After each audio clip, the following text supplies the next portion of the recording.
Hello दोस्तों, नमस्कार। Santoshi IAS में आप सभी का स्वागत है। आज हम यहाँ पर 2017 का यूपीपीसीएस का पेपर का सॉल्यूशन करेंगे। ठीक है, ऐसे ही पेपर आया था आपका, यही पेपर आया था, ऐसे ही नहीं, यही पेपर 2017 में आया था।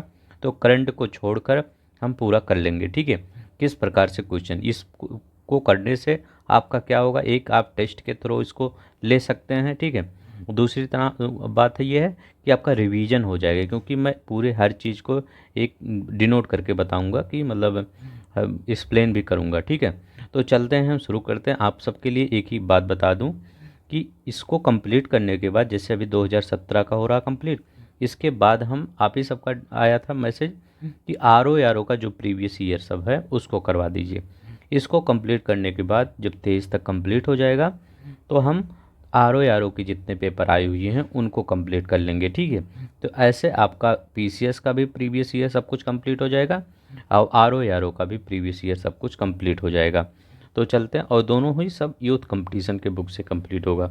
ठीक है, तो चलते हैं, हम शुरू करते हैं। पहला, जो लोग जुड़ना चाहते हैं, जो लोग पीछे नहीं पढ़े हैं, 1991 से करवा रहे हैं, वो सब जाके प्लेलिस्ट बना है वहाँ से देख सकते हैं। ठीक है, तो चलते हैं, शुरू करते हैं। पहला क्वेश्चन क्या कह रहा है, the name of Aghnya. Aghnya क्या होता है? Aghnya mention in many passage of the Rigveda. ठीक है, रेफर मतलब जो ऋग्वेद में अगन्या प्रयुक्त होता था शब्द, वो किस लिए प्रयुक्त होता था? तो वो किस लिए प्रयुक्त होता था? अगन्या गाय के लिए प्रयुक्त होता था। गाय को क्या ऋग्वेद में बोला जाता था? ना मारने योग्य। ठीक है, हमेशा जैसे प्रेजेंट टाइम में आप देखें, सिनेरियो देखेंगे कि जैसे ज़मीन होता है, सोना होता है, और सभी कई चीज़ें होती हैं जो एक मूल्यवान वस्तु होती है। ठीक है, मतलब जिससे क्रय विक्रय हो सकता है। उस समय पर गाय थी। ठीक है, जब ऋग्वेद काल का चल रहा था उस समय गाय की उपयोगिता सबसे ज़्यादा थी। गाय को गविष्ठ भी बोला गया है, ये भी लिख लीजिए, गाय को गविष्ठ भी बोला गया है। ठीक है, कभी पूछ सकता है। तो अगन्या किसके लिए प्रयुक्त होता था? गाय के लिए। ये 2016 में भी आया था, 2017 में भी आया है क्वेश्चन। ठीक है, अब जो लोग नए होंगे प्लीज़ सब्सक्राइब कर लेंगे, क्योंकि आपको आर ओ भी करवाने वाला हूँ। ठीक है, ताकि बेल आइकन दबा लीजिए, क्योंकि इसका 2-3 दिन बाद आता है। ठीक है, शेड्यूल थोड़ा सा नहीं बन पाता, इसलिए जब टाइम मिल जाता तुरंत मैं अपलोड कर देता हूँ। निम्नलिखित में से किस शैलकृत गुफा में 11 शिलाओं के बोधिसत्व का अंकन मिलता है? अब देखिए, बोधिसत्व क्या होता है पहले ये भी आपको जानना चाहिए। बोधिसत्व वो होता है जो बुद्ध को प्राप्त करने के, अब बुद्ध नहीं, भगवान बुद्ध की बात नहीं कर रहे हैं, जो बुद्ध को प्राप्त करने के लिए तत्पर हो। बुद्ध मतलब ज्ञान को प्राप्त करने के लिए तत्पर हो, उसको बोधिसत्व कहते हैं। ठीक है, तो 11 सिरों का, तो ये कहाँ, अभी हम जब हम एंशियंट हिस्ट्री करवा रहे थे 100 नोट्स वाले, उसमें बताया थे, हमने फिगर भी लाया था। ठीक है, कन्हेरी गुफा याद रखेंगे। ये कन्हेरी गुफा कहाँ है? ये मुंबई में है। ठीक है, मुंबई में है, यहीं पर आपको 11 सिरों वाले बोधिसत्व का अंकन मिलता है। ठीक है, कन्हेरी गुफा मुंबई, पश्चिमी मुंबई में। ठीक है, अब देखिए, ये देखिए, निम्नलिखित कथनों पर विचार कीजिए। बहुत ही अच्छा क्वेश्चन है। कह रहे हैं पश्चिमी गोदावरी जिले के गुंटू फल्ली में प्रारंभिक चैत्य गृह और बिहार चट्टानों को काटकर बनाए गए। ठीक है, कहाँ? पश्चिमी गोदावरी में। दूसरा क्या कहता है? पूर्वी दक्कन के चैत्य और बिहार साधारणतः चट्टानों को काटकर बनाए गए थे। तो इसमें कौन सा सही है? तो यहाँ पर दोनों ही सही है। ठीक है, चैत्य बिहार, पूर्वी दक्कन के चैत्य। चैत्य क्या होता है? चैत्य जहाँ पर पूजा होती है। हमेशा अगर कहीं भी पूछे कि चैत्य क्या होती है, तो जो पूजा का स्थान होता है उसको चैत्य कहते हैं। ठीक है, और जो बिहार होता है, बिहार क्या होता है? बिहार जो रहने का स्थान होता है, रहने के स्थान को, रहने के स्थान को क्या कहते हैं? बिहार कहते हैं। तो इसमें कौन सा आपका सही हो जाएगा? दोनों ही सही हो जाएगा, याद रखेंगे। अब देखिए, ये मिलाइए, बहुत इंपॉर्टेंट है। ठीक है, याद करिए। ठीक है, अगर मतलब सब याद ही होगा। अब देखिए यहाँ पर क्या लिखा गया, आदिनाथ, मल्लीनाथ, पार्श्वनाथ, शंभुनाथ। हमने क्या आपको बताया है कि जब संभवनाथ आ जाए तो क्या करेंगे, महाराणा प्रताप के घोड़े का नाम याद करेंगे। ठीक है, महाराणा प्रताप के घोड़े का याद नाम रखेंगे याद, कि वो क्या करता था, वो एक मतलब इस पहाड़ी से इस पहाड़ी पर छलांग लगाया था। ठीक है, मतलब ऐसे बताया जाता है कि घोड़े तो संभव को असंभव कर दिया। तो कौन संभव को असंभव कर दिया, अश्व है। ठीक है, तो अश्व ने ही संभव को असंभव कर दिया, ये याद रखेंगे। तो संभवनाथ ये कौन है, अश्व। अब देखिए पार्श्व, यहाँ पार्श्व लिखा गया है, तो पार्श्व को अगर आप पढ़ेंगे तो पार्श्व का कुछ मीनिंग आ रहा है सांप। ठीक है, जैसे सांप अगर आप पढ़ेंगे तो उसका कुछ मीनिंग आ रहा पार्श्व, और देखिए ये है, तो यह पार्श्वनाथ सांप से रिलेटेड है। मल्लीनाथ किससे रिलेटेड है, तो मल्लीनाथ जल कलश से रिलेटेड है, याद रखेंगे, जल कलश से मल्लीनाथ रिलेटेड है। आदिनाथ ऋषभ से रिलेटेड है। ठीक है, ऋषभ देव, इनका आदिनाथ का जन्म कहाँ हुआ, अयोध्या में हुआ था। ठीक है, इनको ऋषभ देव भी बोला जाता है, पहले तीर्थंकर थे यही। ठीक है, इनका क्या है, वृषभ है, याद रखिए। महावीर स्वामी का क्या है, महावीर स्वामी का नाम है सिंह, याद रखिएगा, उनका प्रतीक है सिंह। तो मल्लीनाथ जल कलश, पार्श्वनाथ सर्प है, संभवनाथ अश्व हैं, आदिनाथ वृषभ हैं।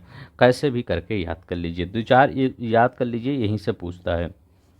अब यहाँ पर देखते हैं, बराबर की पहाड़ियों की गुफाओं में विषय में निम्नलिखित कौन सा सही है। तो बराबर की पहाड़ी की गुफाओं के विषय में निम्नलिखित में से कौन सा कथन सही नहीं है, ये बताना है आपको। तो कौन सा कथन सही नहीं है, पहला कह रहा है बराबर की पहाड़ियों में कुल 4 गुफाएं थी, 4 गुफाएं थी बराबर की पहाड़ियों में। तो हाँ, बराबर की पहाड़ियों में कुल 4 गुफाएं थी। ठीक है, दूसरा कह रहा है तीनों गुफाओं की दीवार पर अशोक के अभिलेख का उत्कीर्ण मिलता है। तो कह रहे हैं तीनों गुफाओं की दीवारों पर किसका मिलता है, अशोक के अभिलेख का उत्कीर्ण मिलता है। तो ये भी आपका सही है, ये भी सही है। ये गुफाएं, इन गुफाओं को आजीविका को समर्पित होने का उल्लेख मिलता है। इन अभिलेख है, ये अभिलेख इन गुफाओं को आजीविकों को समर्पित करने का उल्लेख मिलता है। तो ये भी आपका सही है। ये अभिलेख ईसा पूर्व 6ठी शताब्दी के हैं, ये गलत है। ठीक है, ये गुफाएं ईसा पूर्व 6ठी शताब्दी के नहीं हैं। ठीक है, ये गुफाएं मतलब कब की हैं, तो ये गुफाएं मौर्य काल के समय बनवाई गई थी, मतलब 322 से 125 ईसा पूर्व ये बनाई गई थी। ठीक है, तो ये गलत है, ये मौर्य काल से रिलेटेड, वो मतलब 6ठी शताब्दी से रिलेटेड नहीं है। अब यहाँ पर देखिए, ये गंधार कला जूनागढ़ शिलालेख, मिलिंद पन्हों तक्ष शिलालेख। ठीक है, इसमें बताइए मिनांडर पतिक कुषाण रुद्रदामन कौन किससे रिलेटेड है। ठीक है, तो गंधार कला किससे रिलेटेड है, तो गंधार कला कुषाण काल से रिलेटेड है। ठीक है, जूनागढ़ किससे रिलेटेड है, तो जूनागढ़ रुद्रदामन प्रथम पढ़े होंगे, झील उल वाला। मिलिंद पन्हों, तो मिलिंद पन्हों मिलांडर से, मिनेंडर से। ठीक है, और तक्ष शिलालेख पतिक। ठीक है, ठीक है, पतिक। चलते हैं नेक्स्ट देखते हैं। 6ठी ईसा शताब्दी का मत्स्य महाजनपद स्थित था। तो 6ठी ईसा शताब्दी में मत्स्य महाजनपद है, वो कहाँ पर स्थित था।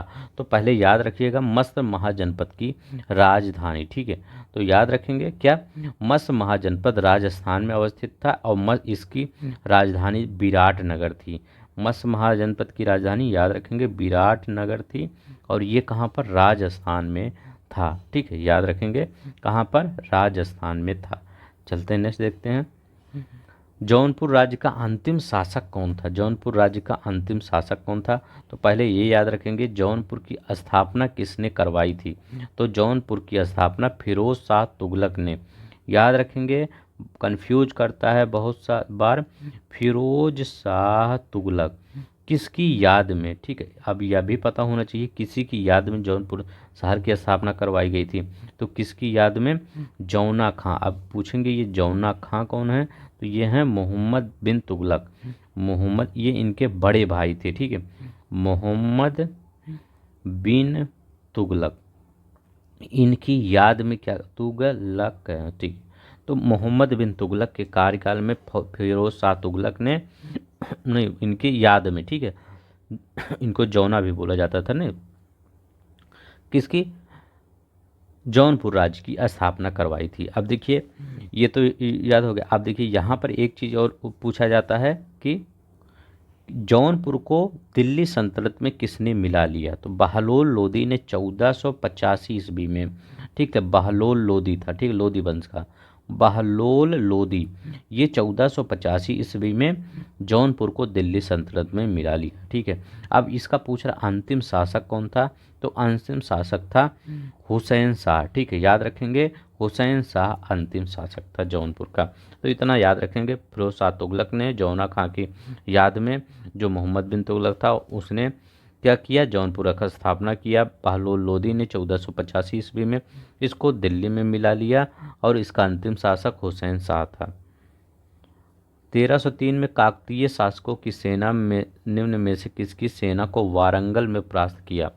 ठीक है, काकतीय सेना के, तो किसकी सेना को? अलाउद्दीन खिलजी की सेना को वारंगल में काकतीय शासकों ने परास्त किया, याद रखेंगे, इंपॉर्टेंट है।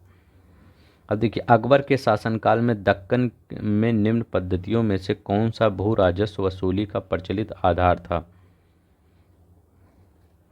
तो भू राजस्व वसूली का प्रचलित, देखिए अब दक्कन की बात कर रहे हैं। देखिए अगर उत्तर भारत की बात करते हैं, ठीक, अगर उत्तर भारत की बात करते हैं तो वहाँ पर जो भू राजस्व की प्रचलित उपाधि, मतलब अकबर के शासनकाल में प्रचलित था भू राजस्व वसूली का, वो था, ये क्या कहते हैं उसको, बोला जाता था जब्ती प्रणाली, याद ही नहीं आता था, जब्ती प्रणाली, क्या जब्ती प्रणाली बोला जाता था, ठीक है।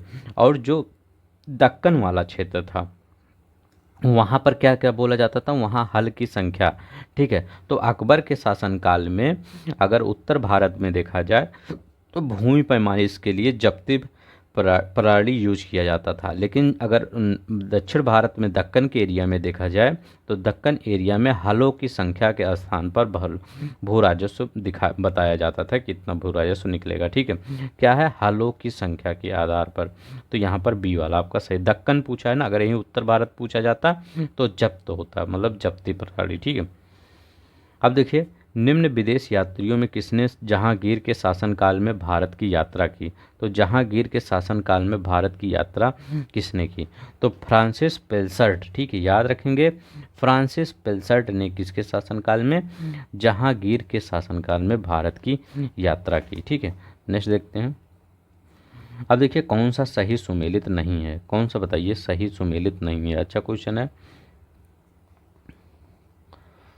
हेक्टर मुनरो, बक्सर का युद्ध के समय हेक्टर मुनरो था, ठीक है। लॉर्ड हेस्टिंग, आंग्ल नेपाल युद्ध, ये सबसे ज़्यादा क्वेश्चन अगर कोई पूछा जाता है तो यही आंग्ल नेपाल युद्ध का ही गवर्नर पूछा जाता है, ठीक है।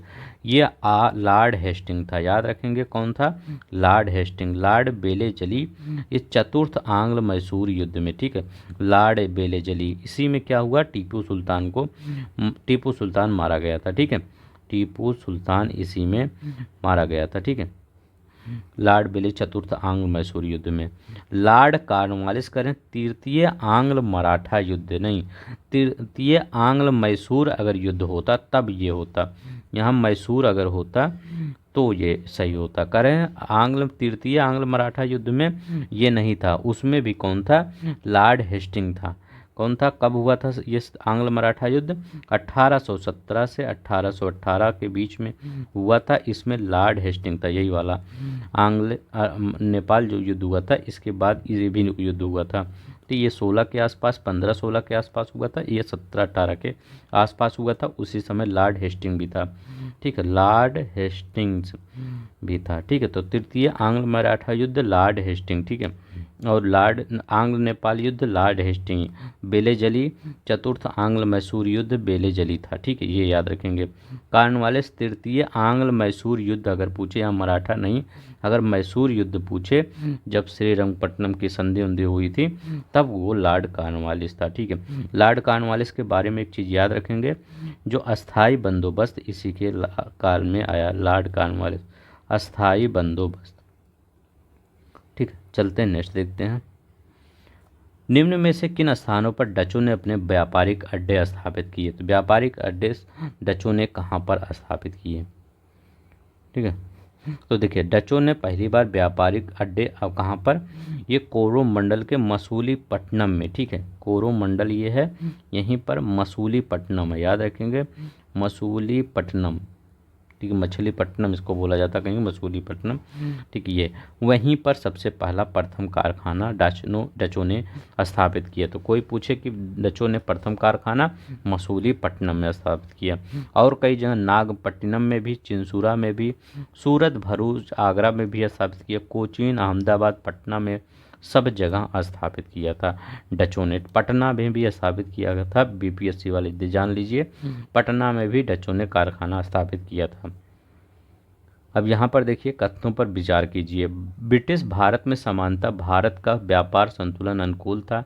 धन निकासी का स्वरूप अति अप्रतिफलित निर्यात था, जो कह रहे हैं ये, ठीक है। तो इसमें कौन सा आपका सही है? तो दोनों ही आपका सही है। देखिए ब्रिटिश काल में समानता भारत का व्यापार संतुलन तो था ही, अनुकूल था ही, ठीक है, भारत ब्रिटिश का शासन काल में।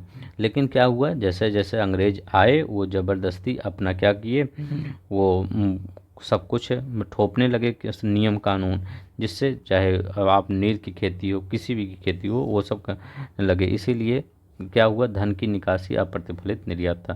तो ये आपका पहला वाला दोनों ही व्याख्या सही कर रहा है, ठीक है। अब देखिए इसमें एक लोग का कथन याद कर लीजिए, जॉन सुल्बिन, बहुत इंपॉर्टेंट है, जॉन सुल्बिन का कथन याद कर लीजिए कि जॉन सुल्बिन ने क्या कहा था।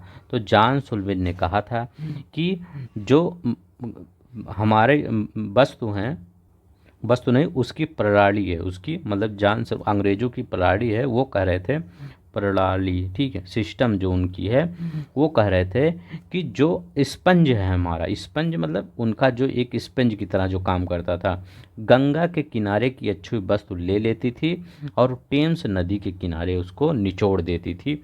वही कहा था जॉन सुल्बिन ने। बहुत इंपॉर्टेंट है, ये पूछ सकता है किसने कहा था कि गंगा के किनारे अच्छी वस्तु लेके टेम्स नदी के किनारे उसको निचोड़ देती थी। तो वो जॉन सुल्बिन ने कहा था, याद रखेंगे। अब यहाँ पर देखिए कौन सा विद्रोह सम्मिलित नहीं है। तो इस यहाँ पर देखिए कौन सा सम्मिलित नहीं है ये बताइए। तो इस सब को छोड़िए, पहले ये देखिए पाबना विद्रोह कब हुआ था। ये 1873 में पाबना विद्रोह हुआ था।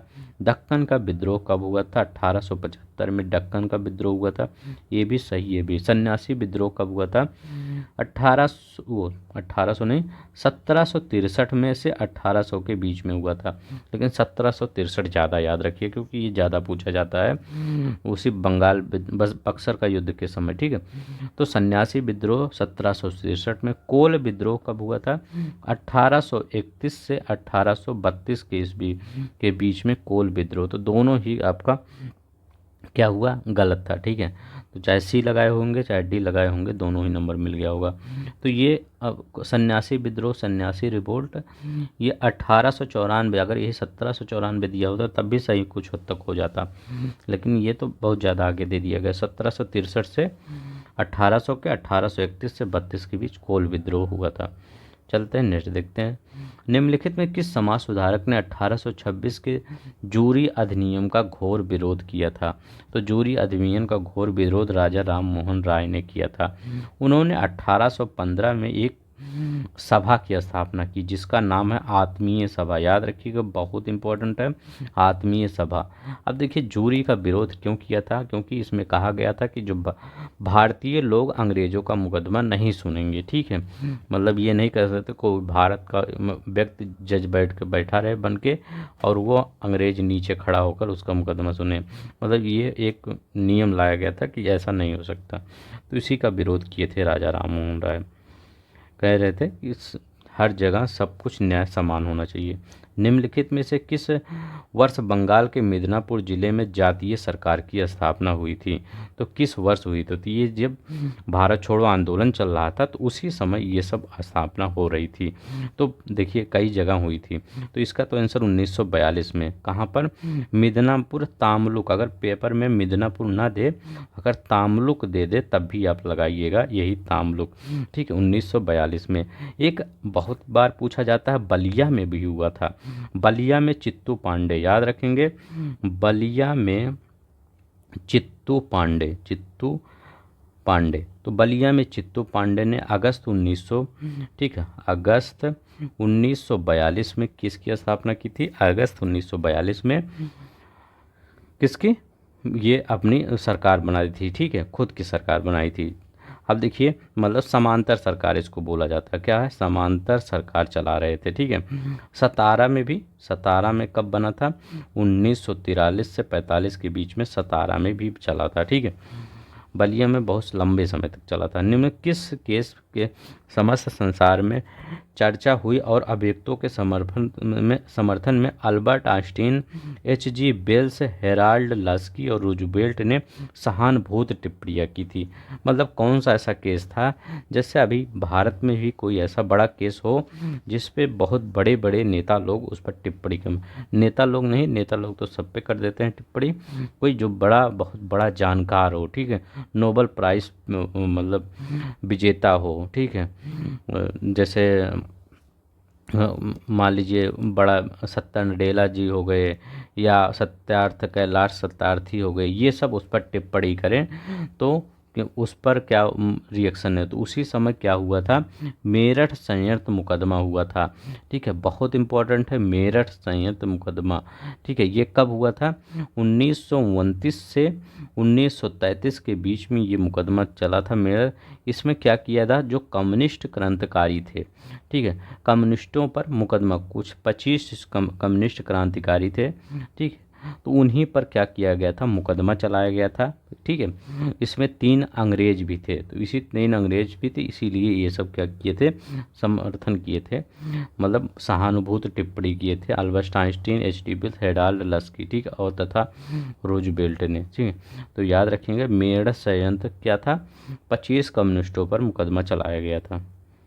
स्वतंत्रता पूर्व भारत में निम्नलिखित में से किसने केंद्रीय विधानसभा में स्वराज दल का समर्थन किया? तो स्वराज दल का किसने स्थापित किया? 1 जनवरी 1923 में किसने स्थापित किया? मोतीलाल नेहरू। और किसने? ये चित्तरंजन दास ने। मोतीलाल नेहरू क्या थे? मोतीलाल नेहरू थे महासचिव। जब ना याद हो तो महासचिव, माँ से महासचिव, माँ से मोतीलाल नेहरू थी, ये महासचिव थे। और ये कौन थे? चित्तरंजन दास, ये अध्यक्ष थे, ठीक है।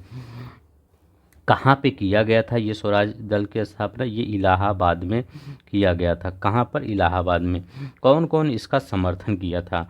तो इसका समर्थन किया था आप एम ए जिन्ना, ठीक है, एम ए जिन्ना ने किया था, मोहम्मद अली जिन्ना ने किया था, और एक लोग किए थे मदन मोहन मालवीय। याद रखेंगे मदन मोहन मालवीय ने भी इसका समर्थन किया था। तो स्वराज दल की समर्थन किसने? मदन एम ए जिन्ना, मदन मोहन मालवीय। 1 जनवरी 1923 में, ठीक है, 23 में, 29 अगर लिख दिया हूँ सॉरी, 1 जनवरी 1923 में इसकी स्थापना हुई थी, ठीक है। 1 जनवरी 1923 में स्वराज दल की स्थापना हुई थी। महासचिव कौन था? मोतीलाल नेहरू, अध्यक्ष चित्तरंजन दास। गोपाल कृष्ण गोखले ने किस वर्ष भारत सेवक मंडल सर्वेंट ऑफ इंडिया सोसाइटी की स्थापना की थी? तो 1905 में की थी। याद रखेंगे कब? 1905 में। गांधी जी इन्हीं को क्या, गोपाल कृष्ण गोखले को अपना राजनीतिक गुरु मानते थे, ठीक है। राजनीतिक गुरु किसको मानते थे? इन्हीं गोपाल कृष्ण गोखले को। सर्वेंट ऑफ इंडिया सोसाइटी 1905 में स्थापित की गई थी, ठीक है। तो मतलब इसमें क्या किया जाता था सर्वेंट ऑफ इंडिया में? नौजवानों को सार्वजनिक जीवन से प्रशिक्षित करना, ठीक है, जो सार्वजनिक जीवन है उसमें लाना और प्रशिक्षित करना, इस सोसाइटी का मेन काम यही था। अब बताइए, यहाँ पर घटनाक्रम दिया गया है, इसको आप लगाइए, कौन पहले होगा कौन बाद में होगा। तो चंपारण पहले होगा, जहाँ पर 2 होगा, ये कट गया, ये कट गया। इसके बाद खेड़ा आता है कि फिर अहमदाबाद आता है, ठीक है। तो पहले देखिए अहमदा, छोटा आ पहले आता है, हमेशा याद रख लीजिए। चले, छोटा आ आता पहले, खा आता पहले, तो छोटा आ आएगा ना। तो अहमदाबाद अगर मिल कहे, तो अगर खेड़ा अहमदाबाद में कंफ्यूज हो रहे हैं तो यही याद कर लीजिए, पहले अहमदाबाद, ठीक है। या अगर इंग्लिश में लिखना चाहिए अहमदाबाद, और खेड़ा के से पढ़ता है, ये ए से, तो ए पढ़ले पहले आता है ना, ये अहमदाबाद पहले आएगा, 2 के बाद 4 आएगा। देखिए यही आपका सही हो गया। फिर क्या आएगा? फिर खेड़ा आएगा, फिर रौलेट एक्ट आएगा। अहमदाबाद फरवरी में हुआ था, खेड़ा मार्च में हुआ था, दोनों 1918 में ही हुआ था, ठीक है। और मार्च रौलेट एक्ट भी, विरुद्ध सत्याग्रह भी मार्च में था। तो अब यह कौन सा होगा? ए वाला आपका सही होगा, ठीक है।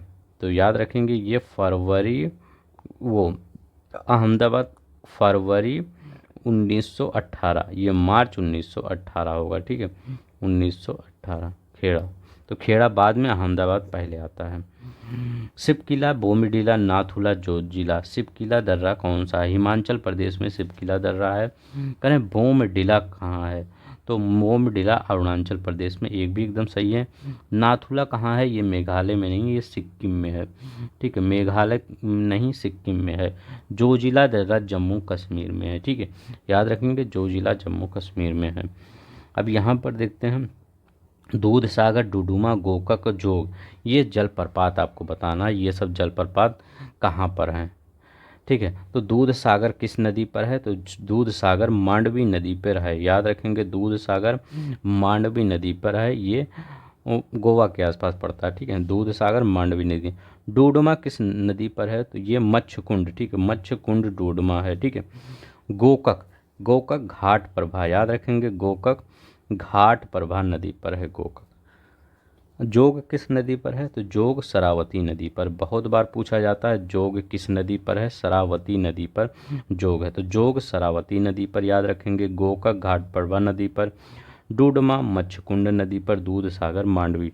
तो मैं इसको पढ़ाने का मतलब है कि आप जैसे डूडमा ही याद कर लीजिए, ठीक है, कहीं डूडमा कभी पूछ ले, या कहीं उठा के गोकक ही पूछ ले कि गोकक किस जलप्रपात किस नदी पर है, तो गोकक घाट प्रभा नदी पर है, तो ऐसे पूछ सकता है एक एक उठा के, ठीक है।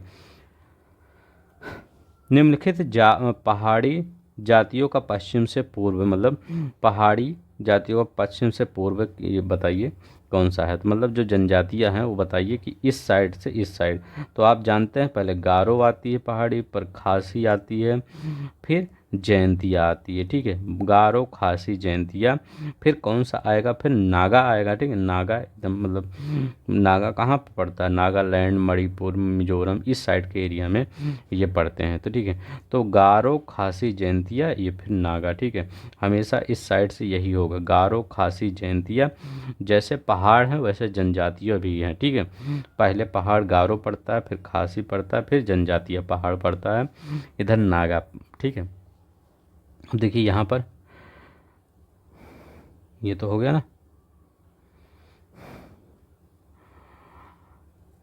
उष्णकटिबंधीय वन और शंकुधारी वन, कच्छ और पतझड़, बताइए ये सब कहाँ पाए जाते हैं, ठीक है। तो उष्णकटिबंधीय वन कौन से होते हैं? साइलेंट वैली, तो याद रखेंगे ये आपका प्यारा भारत है, साइलेंट वैली यहीं पर है, यहाँ उष्णकटिबंधीय वन पाए जाते हैं। शंकुधारी वन कहाँ पाए जाएंगे? तो शंकुधारी जहाँ बर्फ और पड़ेगा वहीं, तो शंकु कॉर्निफेरस फॉरेस्ट हिमाचल प्रदेश में। कच्छ, तो कच्छ वनस्पति और पतझड़ बताइए।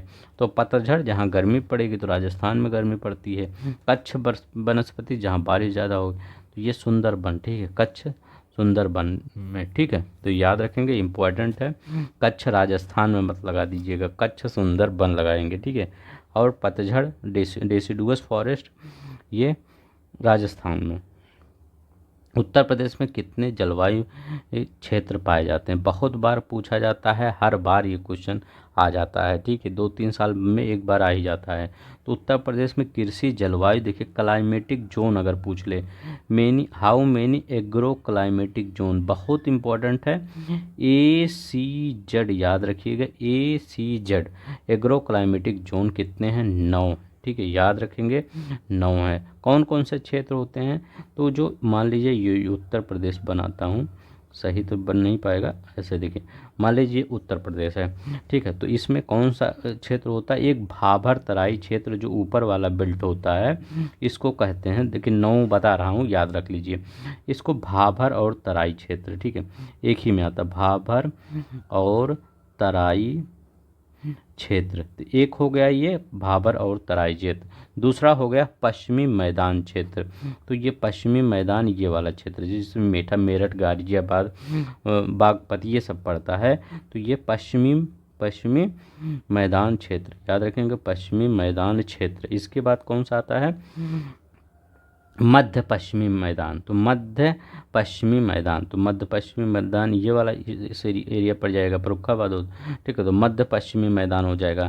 फिर दक्षिण पश्चिमी अर्धशुष्क, तो दक्षिण और पश्चिमी अर्धशुष्क ये नीचे वाला एरिया, ठीक है, ये वाला आगरा वगैरह साइड, ठीक है। तो दक्षिण पश्चिमी मध्य शुष्क तीसरा होगा, दक्षिण पश्चिमी अर्धशुष्क, ठीक है। और ये चौथा है शुष्क, और पश्चिमी ये जो हो जाएगा मध्य पश्चिमी मैदान, ये देखिए मध्य पश्चिमी मैदान। तो ये कितना हो गया, 1 2 3 4 हो गया। अब देखिए अर्धशुष्क क्षेत्र, तो अर्धशुष्क क्षेत्र ही होता, अर्धशुष्क क्षेत्र, शुष्क क्षेत्र। मध्य मैदान, तो लखनऊ के आसपास मध्य मैदान आ जाएगा, ठीक है। अब बुंदेलखंड नीचे, झांसी उसी के एरिया के नीचे, तो बुंदेलखंड, ठीक है, महोबा झांसी ये सब बुंदेलखंड क्षेत्र जो होता है।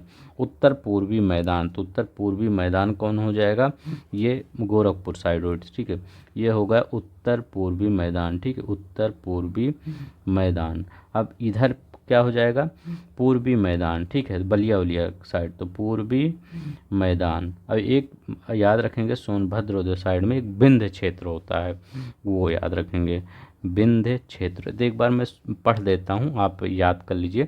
पहला हम क्या पढ़े हैं, भाभर और तराई क्षेत्र पढ़े हैं।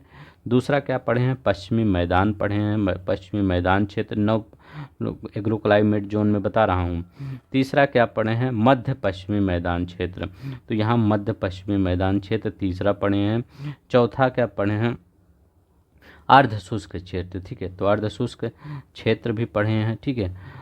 दक्षिण अर्ध पश्चिमी अर्धशुष्क क्षेत्र, ठीक है, तो दक्षिण पश्चिमी अर्धशुष्क क्षेत्र और मध्य पश्चिमी दो है, ठीक है, ठीक है। तो दक्षिण पश्चिमी अर्धशुष्क क्षेत्र और मध्य पश्चिमी अर्धशुष्क क्षेत्र दोनों याद रखेंगे, मध्य पश्चिमी अर्धशुष्क क्षेत्र, दक्षिण पश्चिमी अर्धशुष्क क्षेत्र। इसके बाद मैदान की बारी आएगी, मैदान में मध्य का मैदान आ जाएगा, बुंदेलखंड इसके बाद नीचे आ जाएगा, इसके बाद इस साइड गोरखपुर साइड उत्तर पूर्वी मैदान आ जाएगा, और फिर बलिया साइड क्या हो जाएगा, चंदौली बलिया पूर्वी मैदान क्षेत्र आ जाएगा, और विंध्य क्षेत्र आ जाएगा, ठीक है। तो ये सब याद रखेंगे, 9 क्लाइमेटिक जोन बता दिए हैं। अब यहाँ पर देखिए निम्न में से कौन सा सही सुमेलित है, बताइए कौन सा सही सुमेलित है, युग्म सही सुमेलित है। तो यहाँ पर सबेरीगिरी जल विद्युत परियोजना एकदम सही, घाट पर बस सिंचाई परियोजना है, रामगंगा बहुउद्देशीय परियोजना है, तो ये सब सही है। जो इडुक्की है, तो इडुक्की एक सिंचाई परियोजना है, जो ठीक है, ये सिंचाई परियोजना है, याद रखेंगे। ये भी आपको पता होना चाहिए कौन ताप विद्युत है, कौन सिंचाई है, ठीक है, ये टॉपिक बहुत कन्फ्यूजन होता है, इसको याद कर लीजिए।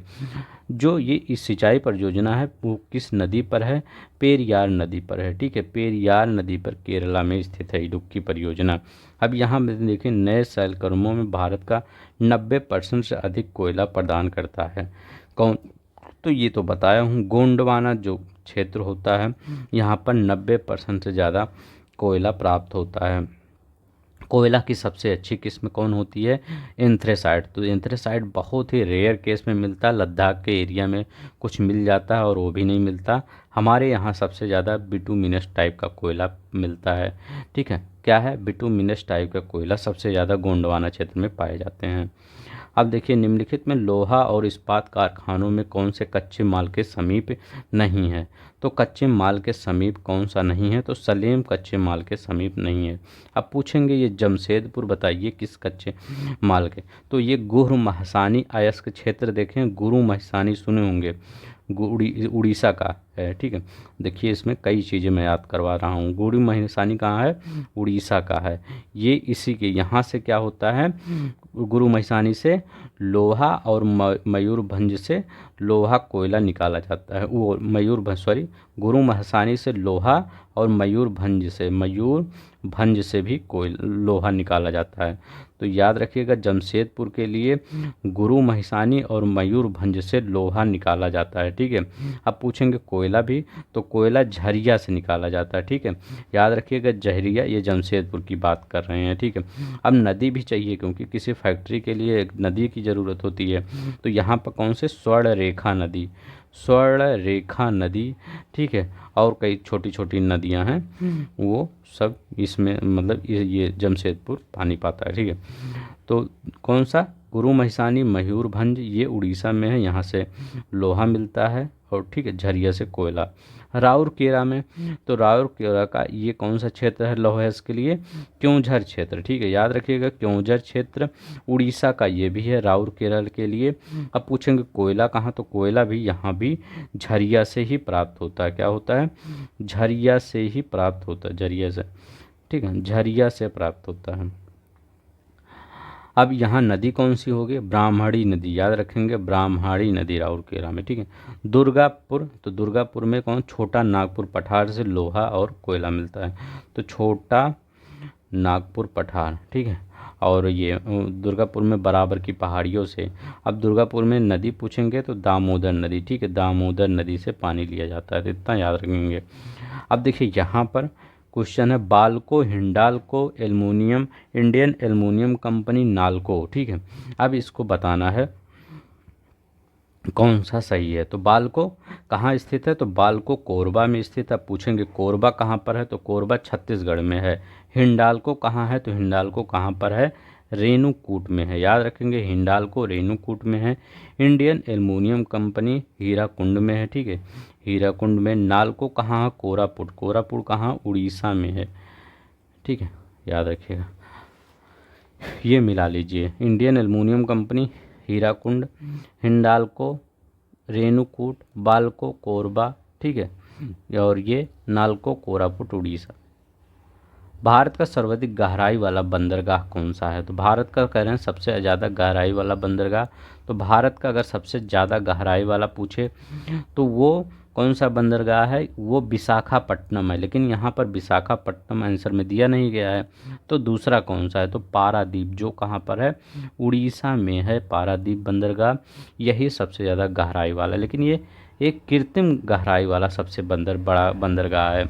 अगर पूछे प्राकृतिक बंदरगाह कौन है जो सबसे ज़्यादा गहराई वाला है, तो वो कौन सा है, प्राकृतिक बंदरगाह जो सबसे ज़्यादा गहराई वाला, वो विशाखापट्टनम, अभी हम बताए हैं विशाखापट्टनम, ठीक है। चलते हैं नेक्स्ट देखते हैं। कर्क रेखा निम्नलिखित में से किन राज्यों से होकर गुजरती है। प्लीज़ सब्सक्राइब कर लीजिएगा अगर आपको पसंद आ रहा होगा। किन राज्यों से होकर कर्क रेखा गुजरती है, तो कर्क रेखा किन किन राज्यों से होकर गुजरती है, एक बार मैं बता ही देता हूँ। पहले एक मैप छोटा सा हम क्रिएट कर देते हैं, सही उल्टा सीधा, मतलब सॉरी अगर सही नहीं क्रिएट हो पाया होगा, ठीक है, तो क्योंकि बिना मैप के थोड़ा सा मज़ा नहीं आता, ठीक है। बहुत गंदा मैप क्रिएट हो गया है जिसका कोई जवाब नहीं है, ठीक है। अब देखिए ऐसे ही जान लीजिए भारत का मैप है, ठीक है। थोड़ा सा एक बार ट्राई और करते हैं, ये ठीक है। अब चलिए यही देख लीजिए। अब यहाँ पर जगह थोड़ा सा कम है इसलिए। अब देखिए पहले कहाँ से गुजरती है, पहले गुजरात से गुजरती है, तो सबको पता है गुजरात से, ठीक है। गुजरात के बाद कौन सा, राजस्थान का थोड़ा सा इधर लगता है, तो राजस्थान से होकर गुजरती है। फिर मध्य प्रदेश से, ठीक है, फिर छत्तीसगढ़ से, ठीक है, फिर झारखंड से, रांची से पूरा उसी मतलब राजधानी से जो गुजरती है। फिर पश्चिम बंगाल से गुजरती है। फिर त्रिपुरा, ये देखिए त्रिपुरा, ये ना यहाँ त्रिपुरा से होकर गुजरती है। फिर मणिपुर मत लिखिएगा, मिजोरम से होकर गुजरती है, ठीक है, मिजोरम से, ठीक है। तो याद रखिएगा कहाँ कहाँ से, गुजरात, राजस्थान, मध्य प्रदेश, छत्तीसगढ़, झारखंड, पश्चिम बंगाल और ये त्रिपुरा और मिजोरम, ठीक है, यहाँ से होकर गुजरती है। तो आपका कौन कौन सा हो जाएगा, अब कुछ भी होगा आपको लगा ही देना, उत्तर प्रदेश हटा के सब लगा दीजिए, गुजरात से भी, छत्तीसगढ़ से, झारखंड से। जब मध्य प्रदेश ले लिया करिए ना तो छत्तीसगढ़ भी ले लिया करिए, क्योंकि पहले इसी का भाग था। तो कौन सा हो जाएगा, 3 हटा देंगे, यहाँ यहाँ यहाँ, पहला वाला सही हो जाएगा। कौन सा सबसे बड़ा पठार है, तो कौन सा सबसे बड़ा पठार है, वैसे तो इस ऑप्शन में तो है ही नहीं, ठीक है। तो यहाँ कोलोराडो रख दीजिए। सबसे बड़ा पठार तिब्बत का पठार माना जाता है या पामेर का पठार, लेकिन वहाँ नहीं, तो कोलोराडो का पठार। कोलोराडो का पठार कहाँ है, यूएसए में, संयुक्त राज्य अमेरिका में। वर्षा की मात्रा किस पर निर्भर करता है, तो कहते नहीं हम सब ह्यूमिडिटी कितना है, जितना ह्यूमिडिटी आपके वायुमंडल में होगा उतना वर्षा ज़्यादा होगी। प्रेजेंट टाइम में देख रहे हैं ह्यूमिडिटी थोड़ा सा बढ़ गया है, ठीक है, थोड़ा सा उमस होने लगती है, ठीक है। तो उसी पर निर्भर रहता है, किस पर, ह्यूमिडिटी पर सबसे ज़्यादा निर्भर रहता है, ह्यूमिडिटी इन एटमॉस्फेयर, ठीक है। तो ये याद रखेंगे। चलते हैं नेक्स्ट देखते हैं। निम्नलिखित में से कौन सा विशालतम हिमनद है, विशालतम हिमनद कौन सा है। सबसे बड़ा हिमनद सियाचिन आए, तो इसी को लगा दीजिए आप मून के, कुछ नहीं, ठीक है। सियाचिन सबसे बड़ा है। इसके बाद कौन सा है, गंगोत्री है। गंगोत्री है 26 किलोमीटर लगभग, ये कितना है, लगभग 76 किलोमीटर, ठीक है। ससाइनी कितना किलोमीटर है, ये ससाइनी 17.85 किलोमीटर है। जेमू कितना है, तो जेमू हिमनद कितना है, 5 किलोमीटर है, ठीक है। तो याद रख लीजिए, देखिए सबको बता दिए हैं। अब देखिए यहाँ पर अधोलिखित में से कौन सा महासागर धारा नहीं है, महासागर धारा कौन सा नहीं है, ठीक है। तो कौन सा शीत महासागर धारा नहीं है, ठीक है। कोल्ड ओशियन करंट कौन सा नहीं है, देखिए थोड़ा सा इसमें वो बता दे। एक यहाँ जब ओयो सीओ पढ़िए जाए तो क्यूरो सीओ भी पढ़िए, ठीक है। क्यूरो सीओ भी पढ़िए। तो क्यूरो सीओ क्या है, ये गर्म धारा है, ठीक है। और ओयो सीओ जब आ जाए तो ये ठंडी धारा है, ठीक है, महासागर धारा है। किनारीज, ठीक है, जो आपका ये है ऐसे ना, अफ्रीका बना है, अफ्रीका भी सही नहीं बन पाया, तो अफ्रीका है, तो ये इसी साइड में, उत्तरी साइड में, मतलब उत्तर पश्चिम साइड में, जहाँ पर सहारा रेगिस्तान है, उसी के किनारे ये कैनरीज धारा चलती है, ठीक है। तो ये भी एक ठंडी है, ठीक है। हम बोल्ट, ठीक है, ठीक है, याद रखेंगे हम बोल्ट, तो ये भी आपकी ठंडी धारा है, ठीक है। लाल सागर एक उदाहरण है, कौन सा उदाहरण है बताइए, कौन सा ये उदाहरण है, तो ये अक्षीय द्रोणी का, एक्सियल थ्रो का उदाहरण है, ठीक है। तो ये अक्षीय द्रोणी का उदाहरण है, याद रख। चलते हैं देखते हैं। निम्नलिखित किसे वायुमंडल के प्राकृतिक संतुलन के लिए कार्बन डाइऑक्साइड की उपयुक्त सांद्रता मानी जाती है, ठीक है। कितनी, मतलब कार्बन डाइऑक्साइड कितना है, तो नाइट्रोजन कितना है, 78% माना जाता है। ऑक्सीजन कितना होता है, 21% माना जाता है। आर्गन कितना माना जाता है, तो आर्गन 0.93%। हमेशा याद रखेंगे आर्गन का परसेंटेज ज़्यादा होता है आपके वायुमंडल में, और कार्बन डाई परसेंटेज कम होता है। CO2 का कितना होता है, 0.03% होता है, याद रखेंगे। तो 0.03 कहीं है, बी वाला है। यहाँ हमने लिखे यूरोप के तेल की राजधानी कौन सी कहलाती है, तो यूरोप की तेल की राजधानी एबरडीन कहलाती है, बहुत इंपॉर्टेंट है, याद रखेंगे। एबरडीन यूरोप के तेल की राजधानी कहलाती है। ब्राज़ील का सबसे विशाल कहवा बागानों को कहा जाता है, उसको फेजेंडा कहा जाता है, ये सब फैक्ट है, ठीक है। उसको फेजेंडा कहा जाता है। निम्नलिखित में से किस देश समूह की सीमा इजराइल से लगी हुई है, इजराइल की सीमा मान लीजिए ये है आपका, ऐसे ही इजराइल है थोड़ा सा ना ये, ठीक है, ये यहाँ पर गाजा स्ट्रिप है, ठीक है। अब देखिए कहाँ कहाँ से इजराइल की सीमा लगी हुई है, ये थोड़ा सा मैं बता दे रहा हूँ। जैसे इजराइल की सीमा ये इधर कौन सा है, इधर पीछे जाएंगे तो ये जॉर्डन लगेगा, ठीक है, जॉर्डन लगेगा। इधर ऊपर जाएंगे तो ये लेबनान लगेगा, लेबनान। इस साइड में कौन सा लगेगा, ये सीरिया लगेगा, सीरिया। अब इधर कौन सा लगेगा, ये नीचे, तो ये नीचे मिस्र लगेगा, ठीक है, मिस्र लगेगा, ठीक है। अब कितना हो गया, बस इतना है, लेबनान, सीरिया, जॉर्डन, मिस्र। यहाँ एक मृत सागर है, डेड सी है, ठीक है, उससे भी लगती है। तो बीच में फिलीपींस है, ठीक है। तो इसका कब फॉर्म हुआ था ये, तो ये कब फॉर्म हुआ था, 14 मई 1948 में। ये किससे टूट गया था, फिलीपींस से टूटकर अलग हो गया था। कौन सा, ये आपका इजराइल, ठीक है। तो गाजा स्ट्रिप, ये स्ट्रिप जैसा इसलिए स्ट्रिप बोला जाता है इसको, ठीक है। स्ट्रिप जब याद आए दिमाग में तो यही स्ट्रिप ना, एक पतली पट्टी जैसे ही, ठीक है। यहीं पर बहुत डेंस एरिया है, यहीं से लड़ाई चल रही है गाजा और ये इजराइल के बीच, ठीक है। तो कौन कौन से, लेबनान, सीरिया, जॉर्डन, मिस्र, लेबनान, सीरिया, जॉर्डन, मिस्र, ये तो पहला ही वाला सही हो जाएगा। अब यहाँ पर देखिए कौन सी नहर जर्मनी में आंतरिक जलमार्ग के रूप में प्रयोग की जाती है। तो वो कौन सी नहर है जो जर्मनी में आंतरिक जलमार्ग के मतलब अंदर, जैसे हमारे यहाँ गंगा नदी आंतरिक जलमार्ग के रूप में प्रयोग की जाती है, वहाँ पर कौन सी नहर है। तो जो दक्षिणी जर्मनी में आंतरिक जलमार्ग के रूप में प्रयोग, देखिए कितना टफ क्वेश्चन बनाया था। तो ये लुडविग्स नहर है। कौन सी नहर है? लुडविग्स नहर, याद रखेंगे आंतरिक जल। एक याद रखेंगे बोल्गा डॉन कैनाल क्या है? तो याद रखिए ये भी एक नहर है, बोल्गा डोल कैनाल, जो बोल्गा नदी और डान नदी को जोड़ती है आपस में। ठीक है, बोल्गा और डान नदी को आपस में जोड़ती है बोन डैगान बोल्गा और डान कैनाल। ठीक है, ये याद रखेंगे, इम्पोर्टेंट है। अब देखिए सफ़ेद सागर नहर कहाँ अवस्थित है? सफ़ेद सागर नहर ये रूस में स्थित है। हो सकता है क्वेश्चन प्रीवियस ईयर जब उठा रहे होंगे तो ये देख कैसे क्वेश्चन बनता जानते हैं? प्रीवियस ईयर लेते हैं, देखते हैं वाइट सी कैनाल, बस यही एक दे देते हैं, कहते हैं चलिए यही बताइए। ठीक है, तो जो कहते हैं प्रीवियस ईयर एकदम सेम टू नहीं आता, ऐसे नहीं आता कि आपको वही, कभी कभी तो वही आ जाता है, लेकिन उसको नीचे वाला किसी कोई पॉइंट उठा के वही दे देंगे। ठीक है, तो वाइट अभी प्रेजेंट टाइम में यही सिनेरियो चल रहा है, पहले तो एकदम सेम टू सेम आ जाता था। ठीक है, तो वाइट सी जो कैनाल है, सफ़ेद सागर नहर, ये रूस में है। ठीक है, याद रखेंगे। नेक्स्ट देखते हैं, कौन सा सही सुमेलित नहीं है? बताइए इसमें कौन सा सही सुमेलित नहीं है। तो किसकी राजधानी पूछ रहे हैं, इसको राजधानी बता दें। गिनी बिसाऊ की राजधानी बिसाऊ ही है, इसको तो एकदम वैसे ही लगा देंगे। ताइवान का ताइपेई है। निकारागुआ का मानागुआ है। मालदीव का माले होता, मलाबो नहीं होता है, माले होता है। सिंपल ही क्वेश्चन था। अब देखिए यहाँ पर नगर और नदी, कौन सा नगर किस नदी के किनारे बसा हुआ? जैसे खार्तूम अगर देखेंगे वो नील नदी के किनारे बसा हो। ब्राजा बेलो किस नदी के? जायरे, जिसको कांगो नदी बोले जाते हैं, ब्राजा बेलो, रिपब्लिक ऑफ कांगो।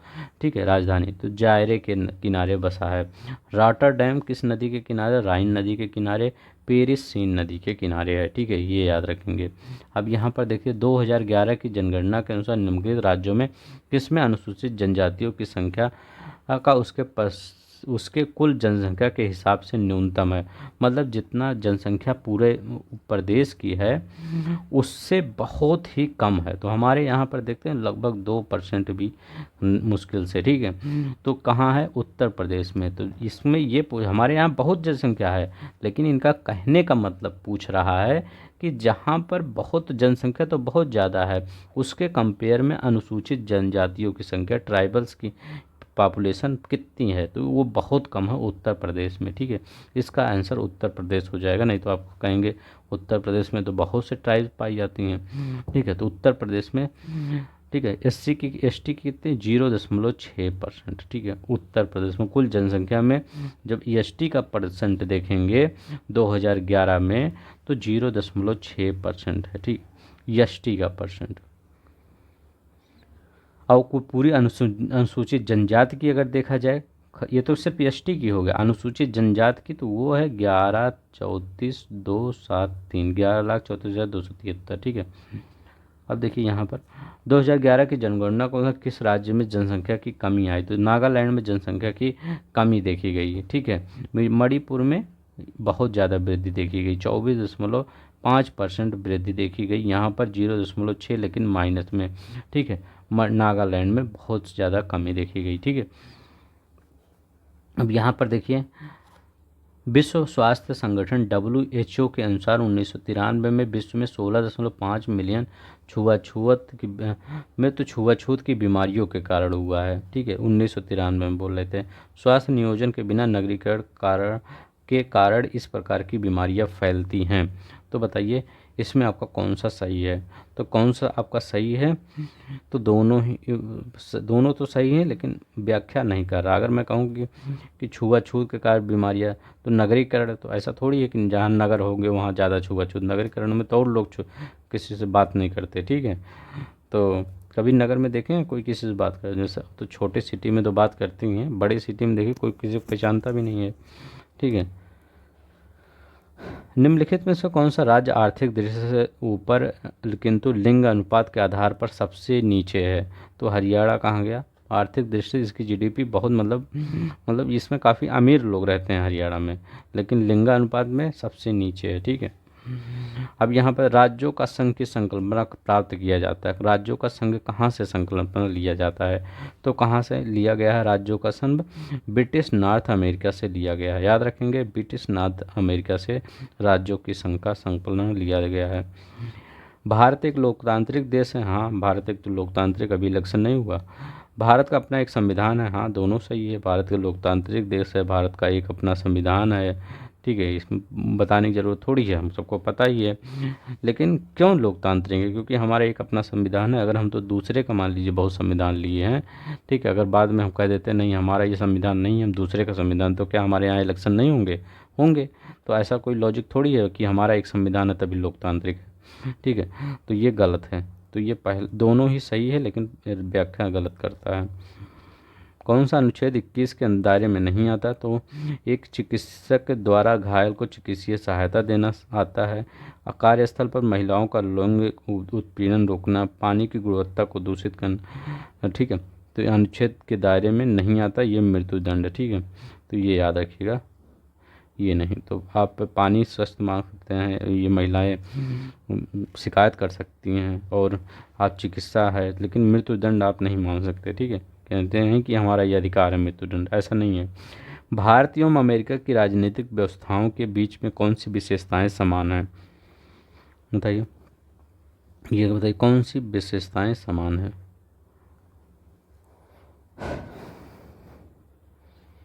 तो इसमें कौन सा विशेषताएं हैं ये समान है? तो इसमें एक ही विशेषता समान है, राष्ट्रपति के पास पॉकेट बिक्योटि को शक्ति। ठीक है, यही आपका समान है। और अवशिष्ट शक्तियाँ कह रहे हैं राज्य के पास। ठीक, तो अवशिष्ट शक्तियाँ राज्य के पास नहीं होती, हमारे अवशिष्ट शक्तियाँ संसद के केंद्र के पास होती है। ठीक है, वो बना सकता है।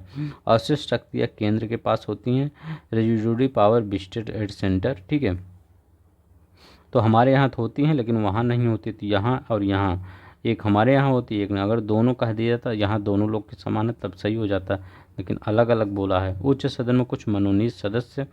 ठीक है, तो उच्च सदन में कुछ मनोनीत सदस्य हम राष्ट्रपति द्वारा हमारे यहाँ मनोनीत तो किए जाते हैं, लगभग 12 सदस्य होते हैं जो मनोनीत किए जाते हैं, लेकिन अमेरिका में ऐसा कोई नहीं है। ठीक है, तो अमेरिका में ऐसी व्यवस्था नहीं है कि उच्च सदन में मनोनीत राष्ट्रपति द्वारा किया जाए, तो ये गलत है। ठीक है, तो आपका सिर्फ यही है, पॉकेट वीटो की शक्ति दोनों जगह समान है। ठीक है, तो एक मतलब सिर्फ 3 हो जाएगा।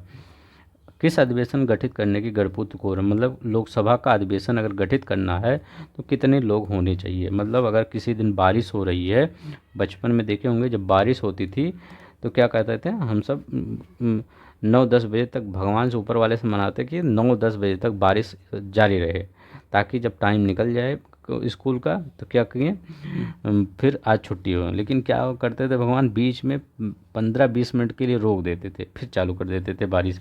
तो क्या करते थे, लड़के कितने आते थे, मान लीजिए 50 लोगों का स्ट्रेंथ है, उसमें कितने आते थे, मान लीजिए 5 लोग आते थे, तो क्या करें फिर, नहीं 4 लोग बताता हूँ। ठीक है, 4 लोग नहीं तो आप, ठीक है 4 लोग आते थे। ठीक है, तो 4 लोग आते थे तब कहते थे आज नहीं पढ़ाई होगी, आज क्या होगी, अंताक्षरी होगी। ठीक है, 2 लोग इधर बैठेंगे, 2 लोग उधर, दोनों लोग का अंताक्षरी होगा, बस वही अंताक्षरी, क्योंकि कोटा ही नहीं पूरा होता था। इसीलिए लोकसभा में होता है। लोकसभा में जैसे 550 सदस्य हैं, उसमें से 545 550 जो भी आप समझिए, तो क्योंकि कुछ लद्दाख वद्दाख के एरिया में नहीं लिया जाता है, तो अभी जो अभी चलता है 45 ही चलता है, अभी तो 542 पे हुआ है था शायद। ठीक है, तो याद रखेंगे। तो क्या होता था उस पर मैटर नहीं, ये देखिए क्या होता था, हो सकता है कितना सदस्य चाहिए, 55 सदस्य चाहिए। जब 55 सदस्य होंगे तो लोकसभा की कार्रवाई चलेगी। ठीक है, मतलब लोकसभा मतलब चलेगी। ठीक है, तो लोकसभा अधिवेशन के गठित हो कम से कम कितने सदस्य चाहिए, ये 55 सदस्य चाहिए। और राज्यसभा की बात करें तो राज्यसभा में 25 सदस्य चाहिए। ठीक है, कितना सदस्य चाहिए? राज्यसभा में 25 सदस्य चाहिए और ये लोकसभा में 55 चाहिए। ठीक है, तो याद रखेंगे। तो कुल सदस्यों का कितना? 10वां भाग। ठीक है, अब जैसे 550 होता है तो 550 का 10वां करेंगे, कितना हो जाएगा? 55 तो ही होगा। ठीक है, तो 55, तो इसमें कौन सा हो जाएगा? बी वाला हो जाएगा। अब यहाँ पर देखिए कह रहे हैं कौन सा मिलान है, मिलान बताइए कौन सा मिलान सही है। तो गुजरात में कितनी है राज्यसभा के सदस्यों की संख्या? तो गुजरात में राज्यसभा के सदस्यों की संख्या 11 है। कर्नाटक में राज्यसभा के सदस्यों की संख्या 12 है। केरल में 9 है और उड़ीसा में कितना है? उड़ीसा में फिर 10 है। लोकसभा भी देख लीजिए, गुजरात में कितनी हैं लोकसभा की सीटें? 26 सीटें, अभी तो आपको पता होगा। कर्नाटक में 28 सीटें हैं। केरल में 20 सीटें हैं। उड़ीसा में 21 सीटें हैं। उड़ीसा में ये लोकसभा के सदस्य की संख्या। ठीक है, लोकसभा याद कर लीजिए क्योंकि इस बार इलेक्शन था ना, तो हो सकता है कोई उठा के दे कि गुजरात में कितनी लोकसभा की सीटें हैं, तो आप क्या बताएंगे? याद रहेगा 26 बताएंगे। कर्नाटक में 28, केरल में 20, उड़ीसा में 21। अब देखिए प्रोटेम स्पीकर समानता किसे नियुक्त करता है? करें जो प्रोटेम स्पीकर अभी नहीं बने थे वो किसको? ओम बिरला के पहले बने थे। ठीक है, तो कौन से प्रोटेम स्पीकर बने थे उनका नाम आप कमेंट बॉक्स में करिएगा। अगर वीडियो आप देख रहे हैं सीरियसली न्यूज़ को पढ़े होंगे तो प्लीज़ नाम कमेंट बॉक्स में करिएगा। ठीक है, देखूँ आपको पता है कि नहीं। तो क्या किसको करते हैं? नवनिर्वाचित लोकसभा के वरिष्ठतम सदस्यों में से, मतलब प्रोटेम स्पीकर समानता किसे नियुक्त किया जाता है? तो जो सबसे वरिष्ठ होता है। तभी देखिए कांग्रेस ने कहा कि जो 8 बार जीते हैं, भाजपा ने कहा, अब मैं नाम नहीं बताऊंगा, नाम तो आप ही बताना है, तो भाजपा ने कहा ये देखिए 7 बार जीते हैं, लेकिन जो 8 बार जीते थे वो बीच में हार गए थे एक बार। ठीक है, लेकिन जो 7 बार जीते थे वो लगातार जीते थे। ठीक है, तो वरिष्ठ तो 8 ही वाले हो गए, लेकिन वो उनकी थोड़ी सी वैल्यू कम हो गई क्योंकि वो बीच में हार गए थे, और जो 7 बार लगातार जीता था उन्हीं को बना दिया गया था। तो ये याद रखिए, नवनिर्वाचित लोकसभा के वरिष्ठतम सदस्य को बनाया जाता है प्रोटेम स्पीकर। ठीक है, राज्यसभा का सर्वप्रथम गठन किस वर्ष हुआ था? तो राज्यसभा का सर्वप्रथम गठन किस वर्ष हुआ था? तो राज्यसभा का सर्वप्रथम गठन 1952 में हुआ था। 3 अप्रैल, याद रखिएगा, 1952 में हुआ था। क्या? सर्वप्रथम गठन 3 अप्रैल 1952 में। उस समय मतलब राज्यसभा के सभापति कौन थे? डॉक्टर सर्वपल्ली राधाकृष्णन। सर्वपल्ली राधाकृष्णन। ठीक है, एक बात और याद रखेंगे कि जब सर्वपल्ली राधाकृष्णन थे तो उस समय इसको राज्यसभा नहीं बोला जाता था। ठीक है, तो उस समय मतलब चेंज कर दिया गया था। ठीक है, लेकिन एक चीज़ और याद रखिए, गठन तो आपका 3 अप्रैल 1952 को हुआ था, लेकिन बैठक पहली कब हुई थी? 13 मई 1952 को पहली बैठक हुई थी। पहले इसको राज्यसभा को क्या बोला जाता था? Council of state. याद रखिएगा, काउंसिल ऑफ स्टेट्स बोला जाता था। ठीक है, जब काउंसिल ऑफ स्टेट को फिर उसको क्या कर दिया गया? किस में कन्वर्ट कर दिया गया? राज्यसभा में कन्वर्ट कर दिया गया। सदस्य कितने होते हैं इसमें? 250 सदस्य होते हैं। 12 सदस्य किसके द्वारा? राष्ट्रपति के द्वारा मनोनीत किए जाते हैं। 238 सदस्य क्या किए जाते हैं? ये चुने जाते हैं संघ और राज्य क्षेत्रों से। तो याद रखेंगे यहाँ कौन सा होगा? 1952। कौन संसद के सदस्यों का सामूहिक विशेषाधिकार नहीं है?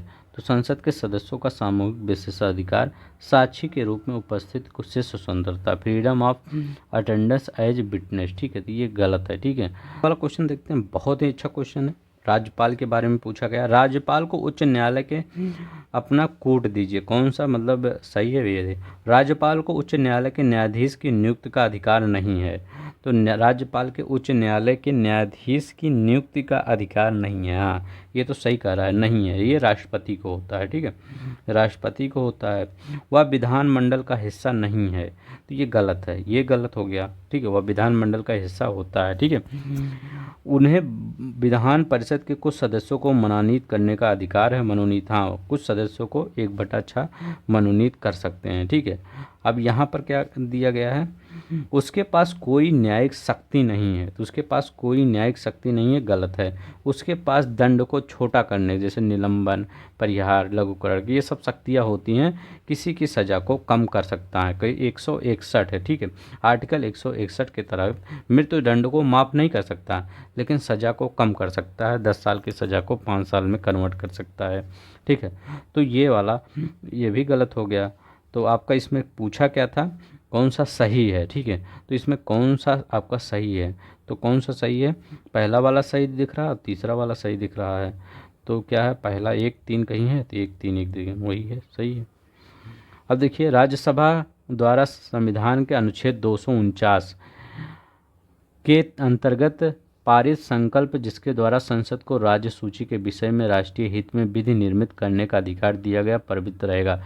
जैसे आर्टिकल 249 ये कहता है, किसी राज्य के विषय पर, जैसे सब कुछ विषय राज्य को दिए गए हैं, कुछ विषय सेंटर को दिए गए हैं, लेकिन कोई ऐसा विषय है जिस पर राज्यसभा मतलब राज्यसभा 2/3 मेजॉरिटी से, याद रखेंगे 2/3 मेजॉरिटी से बिल पारित करके उस पर कानून बनाता है, तो वो कानून कब तक नियम लागू रहेगा, ठीक है, उस राज्य पर। तो कब तक राज्य सूची के विषय में बना रहा है, तो वो कब तक 1 वर्ष से ज़्यादा लागू नहीं रहेगा, ठीक। तो 1 वर्ष तक लागू रहेगा, 1 वर्ष से ज़्यादा लागू नहीं रहेगा।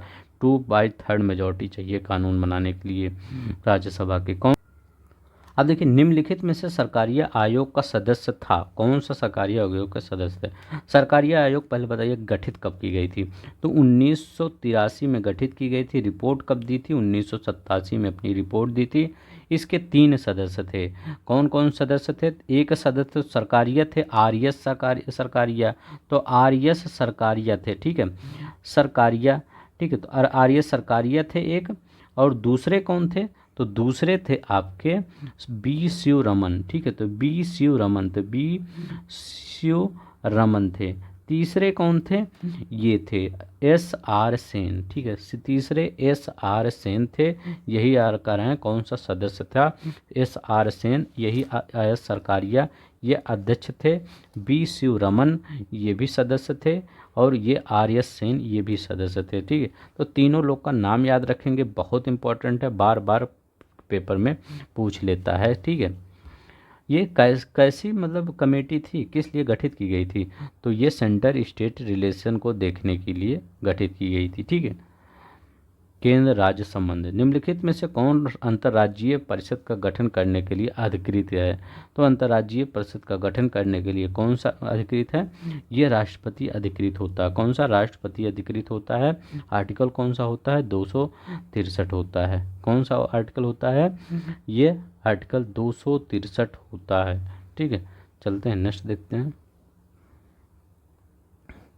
कौन सा एक क्षेत्रीय परिषद का लक्षण नहीं है, कह रहे हैं कौन सा एक क्षेत्रीय परिषद का लक्षण नहीं होता है, तो कह रहे हैं यह एक संवैधानिक संस्था है, नहीं, ये संवैधानिक संस्था नहीं होती है, ये एक सांविधिक संस्था होती है, याद रखिएगा, सांविधिक, ये सांविधिक निकाय होता है।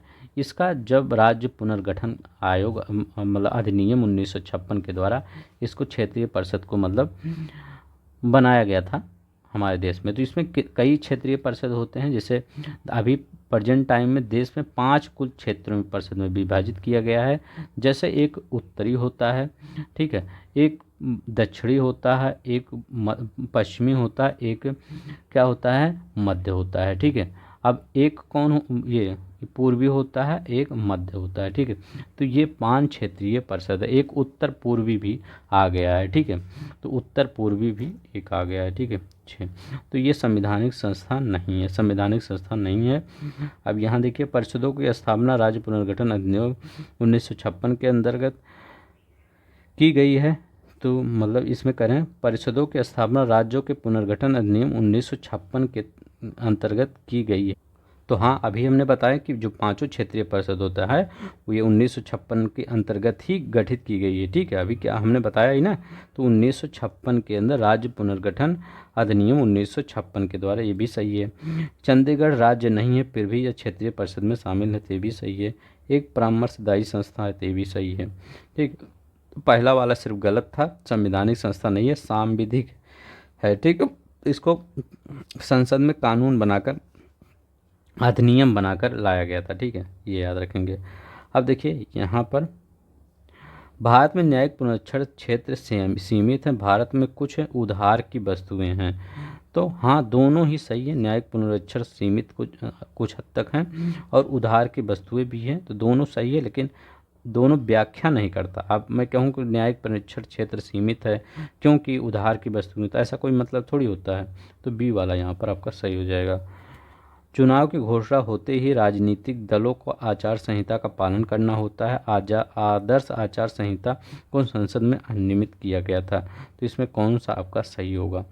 ठीक है, तो ये गलत है, संसद से अधिनियमित नहीं किया गया था। ठीक है, तो ये मतलब कोड ऑफ कंडक्ट होता है, एक नैतिक होता है, चुनाव आयोग द्वारा बताया जाता है कि आप इसका पालन करिए।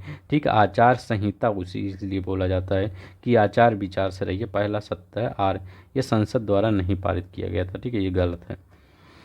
अब यहाँ पर देखते हैं कौन सा यहाँ पर सही है। ठीक, मतलब मिलान करना है कौन सा सही है। 38वां संविधान संशोधन क्या हुआ था? 38वां कहाँ गया?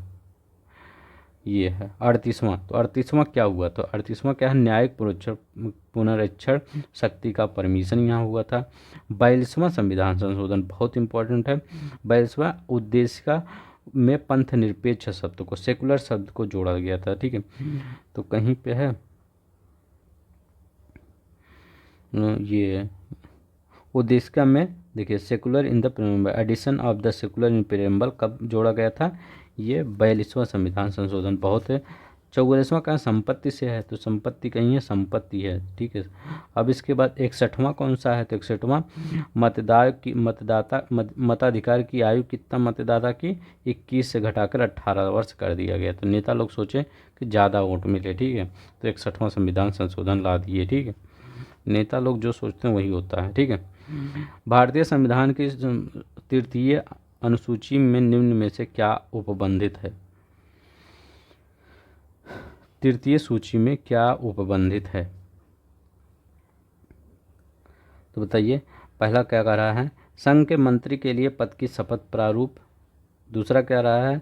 उच्चतम न्यायालय के मुख्य न्यायाधीश द्वारा लिखी गई शपथ का प्रारूप। भारत के राष्ट्रपति के लिए पद की शपथ का प्रारूप। संसद के, देखिए राष्ट्रपति के लिए अलग से दिया गया है, जैसे जब अलग से दिया रहता है तो तीसरे में क्यों लाएंगे? ठीक है, तो इसका कोई मतलब ही नहीं रह जाता। तो 1, 2 और प्रत्येक संसद का कहीं दिए हैं आप शपथ? किसी कोई आर्टिकल बना है? नहीं। लेकिन राष्ट्रपति के लिए जब आर्टिकल बना है, ऐसे सोच लीजिए, तब उनको तीसरे में क्यों रखेंगे? वो स्पेशल है उनके लिए अलग से। ठीक है, तो संविधान ले गई उच्चतम न्यायालय के, ये भी सही है, ये भी सही है। तो 1, 2, 4 कहीं होगा, 1, 2, 4, तीसरा हटा दीजिए। भारत सरकार द्वारा आरंभ की गई निम्नलिखित योजनाओं को समय कॉलम में व्यवस्थित कीजिए और नीचे दिए कूटनी को सही उपयोग कीजिए। बताइए कौन कब आया था? बहुत इंपॉर्टेंट है, पेपर में ऐसे क्वेश्चन पूछते हैं। ठीक है, सुकन्या समृद्धि योजना कब आई थी? याद रख लीजिए डेट, 22 जनवरी 2015 को आया था। अटल पेंशन योजना कब आया था? 9 मई 2015 को आया था अटल पेंशन योजना। मेक इन इंडिया शायद 2014 में आया था। कब आया था? 25 सितंबर 2014 में आया था। प्रधानमंत्री जन धन योजना, जिसमें खाता खुलवाया गया था। ठीक है, सबको कहा सब बैंक से जुड़िए, तो ये 28 अगस्त 2014 को, तो 28 अगस्त 2014 को मेक इन इंडिया, 25 सितंबर 2014 को अटल, 9 मई 2015 को, 22 जनवरी 2015 को ये सुकन्या समृद्धि योजना आई थी। ठीक है, अब देखिए सामाजिक सुरक्षा अधिनियम 2008 के अंतर्गत प्रारंभ की गई राष्ट्रीय स्वास्थ्य बीमा योजना आच्छादित करती है। तो राष्ट्रीय स्वास्थ्य बीमा योजना क्या आच्छादित करती है? तो क्या केवल असंगठित क्षेत्र के श्रमिकों के लिए आच्छादित करती है? ठीक है, क्या only unorganised sector of worker के लिए करती है? राष्ट्रीय स्वास्थ्य बीमा योजना launch under the social security act 2008 ये कवर करती है। ठीक है, अब देखिए 11वीं योजना के तहत शिशु मृत्यु दर को कम करने का लक्ष्य कितना था? तो ये उस समय का क्वेश्चन था। तो कितना लक्ष्य था 11वीं पंचवर्षीय योजना में? तो ये था 28 पर 1000 लाइव बर्थ। ठीक है, ये इतना कम करने का लक्ष्य था। अब देखिए यहाँ पर ये भी बताइए, प्रधानमंत्री जन धन योजना, अभी हम ये देखिए दो वही क्वेश्चन बार बार पूछा गया। तो प्रधानमंत्री जन धन योजना कब आया था? देखते लिखते हैं 28 अगस्त अभी लिख के आए हैं 2014 को, digital gender Atlas for advancing girl education in India 2015 को, ये 9 मार्च 2015 को आया था। ये प्रधानमंत्री सुरक्षा बीमा योजना, तो ये 9 मई 2015 को आया था। 9 मई 2000, देखिए कितना क्लोज दिया है। मुद्रा बैंक योजना 8 अप्रैल 2015 को, ठीक है। तो इसी ये मैं कहना है आपको, इस ये चाहता हूँ कि जितने भी योजनाएं हैं उनको याद कर लीजिए, डेट याद कर लीजिए, ठीक है। वो भी ये भी याद कर लीजिए, आगे वाला भी डेट, ठीक है।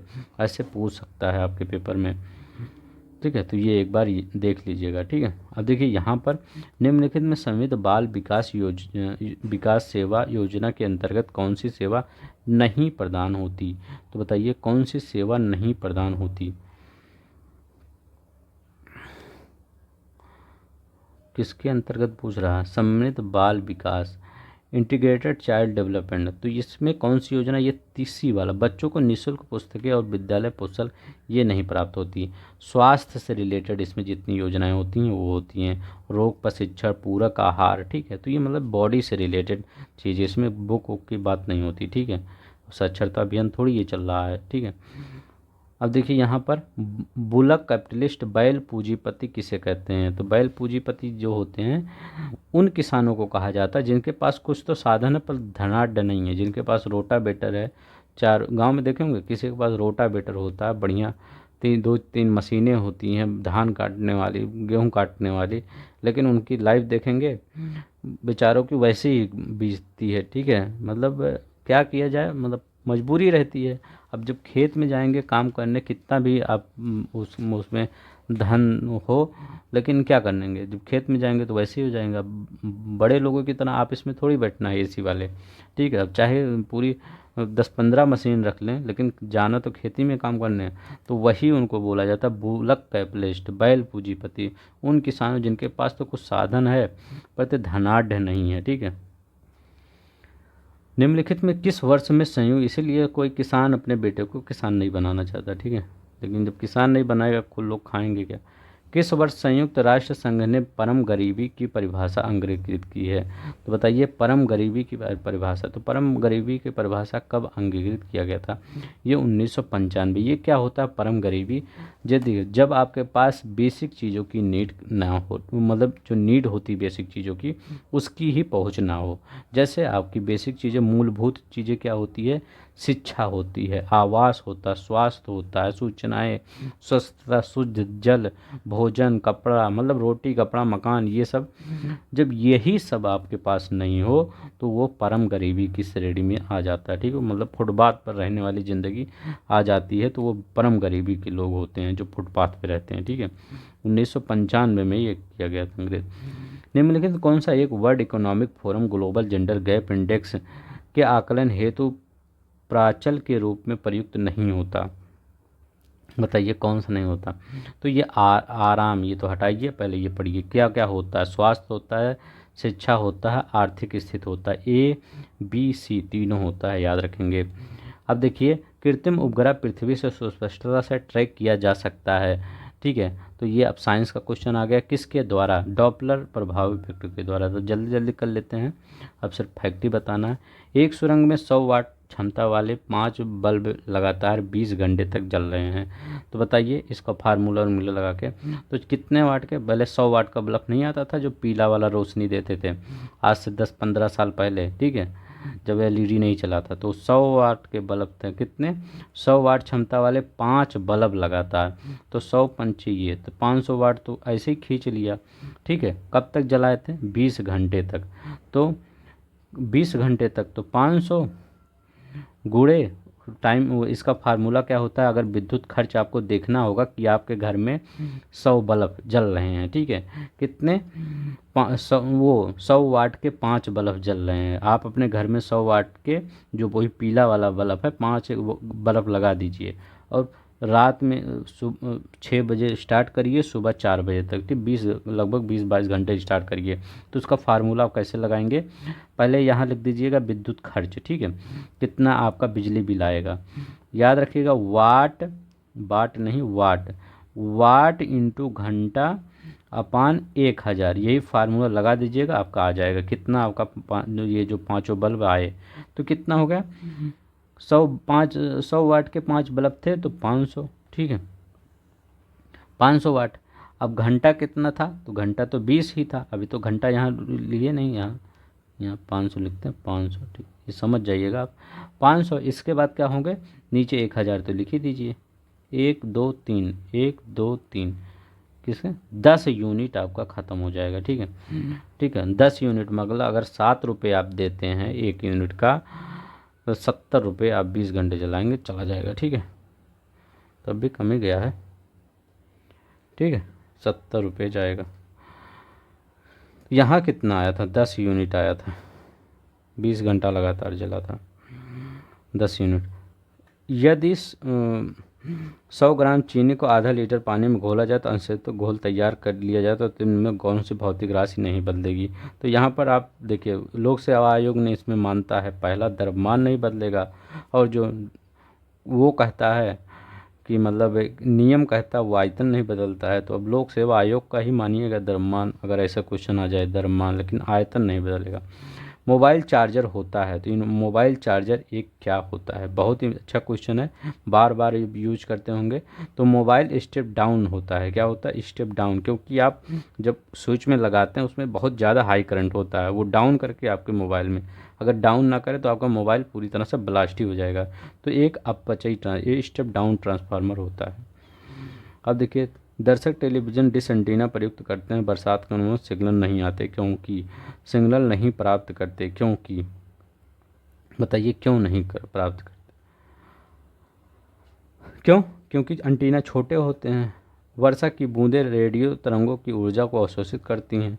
वर्षा की बूंदें रेडियो तरंगों की ऊर्जा की मूल दिशा को विचलित करती हैं, तो ठीक है, ये भी सही है, ये भी सही, ये भी सही। जब वर्षा की बूंदें होती हैं तो देखते होंगे कम, अब तो सब टेक्नोलॉजी चेंज हो गया, पहले क्या होता था, छोटा सा जो एंटीना होता था ऐसे ऐसे नहीं बना रहता था, तो वो बचपन भी क्या चीज़ थी, जब पानी वानी या बरसता था कुछ भी होता था तो ऊपर से जाता था एक लड़का, नीचे एक लड़का रहता था, वो बताता अपने दोस्तों को आया कि नहीं, आया कि नहीं, ठीक है। जब थोड़ा सा साफ आ जाता था कहता था हाँ आ गया साफ, ठीक है, वो क्या दिन थे, ठीक है। तो ये क्या है, 1 2 3, आपको सबको भी याद होगा। एक कटा हुआ हीरा जगमगाहट के साथ चमकता है, तो एक कटा हुआ हीरा किसके कारण, तो टोटल इंटरनल रिफ्लेक्शन, जितना काटेंगे वो TIR के द्वारा चमकता रहता है।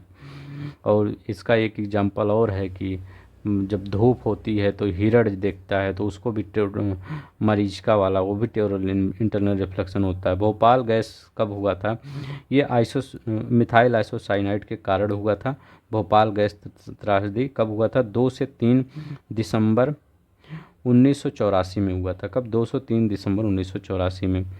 अब देखिए यहाँ पर LPG सिलेंडर के रिसाव से उत्पन्न दुर्गंध निम्न में से किस की होती है, तो बताइए ये किसकी होती है, एथाइल मरकैप्टन की होती है, ठीक है। LPG में कोई भी आपका सुगंध मतलब उसमें कोई वो नहीं होता, मिथाइल मरकैप्टन इसलिए डाला जाता है ताकि जब गैस कहीं से लीक करे तो गंधाए तो पता चले, ठीक है, जब स्मेल करे तो पता चले कि हाँ गैस, नहीं तो ऐसे निकलेगी तो आग ही लग जाएगा पूरी तरह से। तो क्या इथाइल मरकैप्टन मिलाया जाता है ताकि उसका सुगंध वही हो, पता चले। कौन सा एक पदार्थ प्राकृतिक बहुलक है, तो प्राकृतिक बहुलक कौन सा है, रेशम, ठीक है, सिल्क एक प्राकृतिक बहुलक है। बेकेलाइट, लेक्सान, केवलार ये प्राकृतिक चीज़ें नहीं हैं।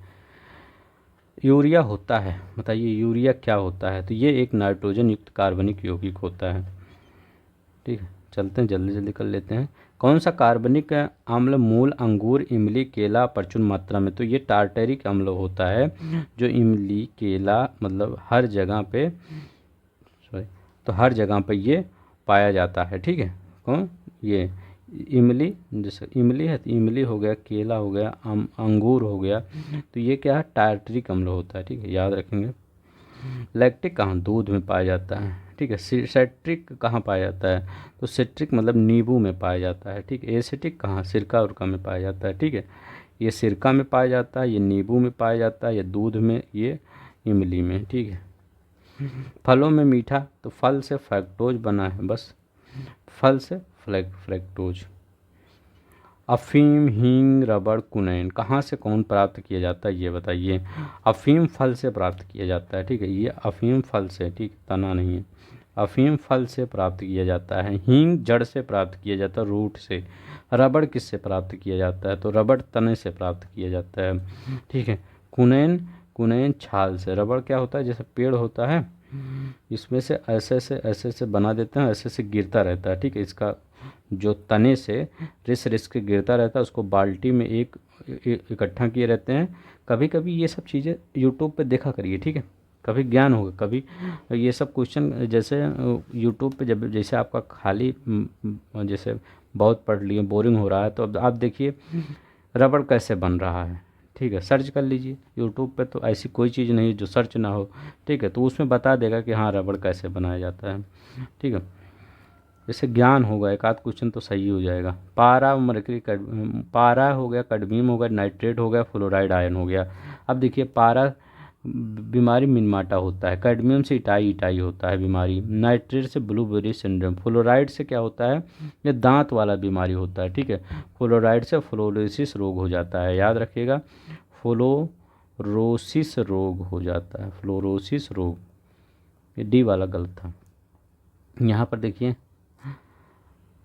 मानव शरीर सेलुलोज के पाचन में असक्षम है। मानव शरीर में स्टार्च अपघटक एंजाइम डायस्टेज विद्यमान रहता है। तो इसमें कौन सा आपका एक सही है, तो इसमें आपका दोनों सही है, किंतु स्पष्टीकरण सही नहीं है। सेलुलोज का पाचन नहीं कर पाते, घास फूस खाइएगा तो उसका पाचन नहीं कर पाएंगे आप, ठीक है। स्टार्च अपघटक एंजाइम डाइजेस्ट विद्यमान रहता है, ठीक है, ये अब स्टार्च अपघटक, ठीक है, इसका मतलब क्या है, star degrading enzyme diastase is found in human body, ये भी सही है, तो दोनों सही है, लेकिन मतलब आपका व्याख्या गलत है उसका, ठीक है।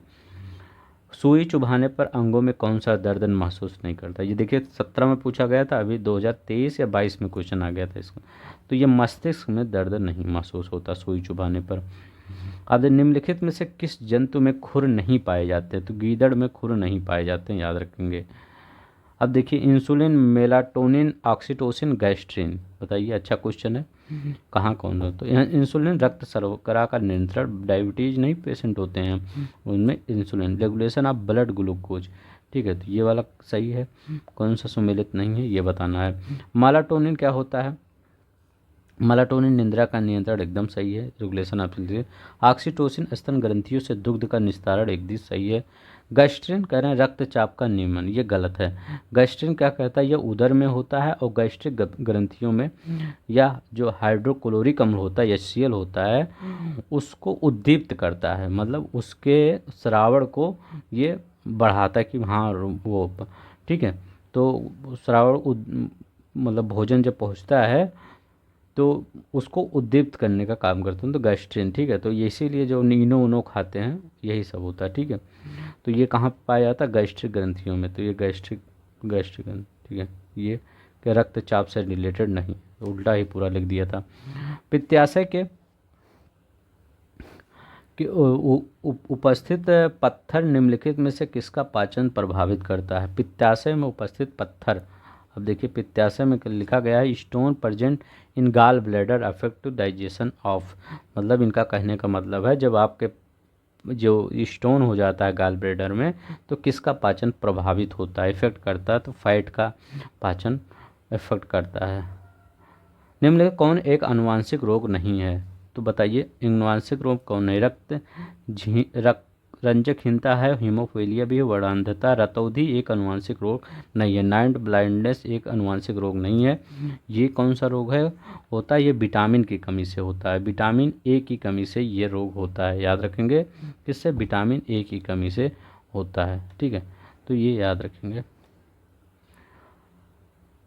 कौन सा एक युग्म सही सुमेलित नहीं है, यहाँ भी देखिए कहीं से कहना है विटामिन सी डी के, ठीक है, तो ये भी बताइए कौन सा आपका इसमें सही सुमेलित नहीं है। विटामिन वो एंटी एनेमिक फैक्टर, ये भी सही है, प्रतिआरकता का कारण विटामिन B12, सी पित्तस्कर्वी कारक एंटी स्कार्विक फैक्टर, ये भी सही है, कार्य करता है। और विटामिन डी का कार्य क्या होता है, ये देखिए ये गलत है, ठीक है। तो विटामिन डी की कमी से बच्चों में रिकेट्स हो जाता है और जो वयस्क होते हैं उसमें ऑस्टियोमिलेसिस रोग होता है। इसका मुख्य कारण सूर्य से प्राप्त रोशनी से होता है, तो ये सब गलत ही है। विटामिन के एंटी हार्मोनिक फैक्टर जो होता है प्रति रक्तस्रावी कारक होता है, ठीक है, विटामिन के, तो ये वाला भी सही है सब। ये आपका सी वाला गलत है, ठीक है।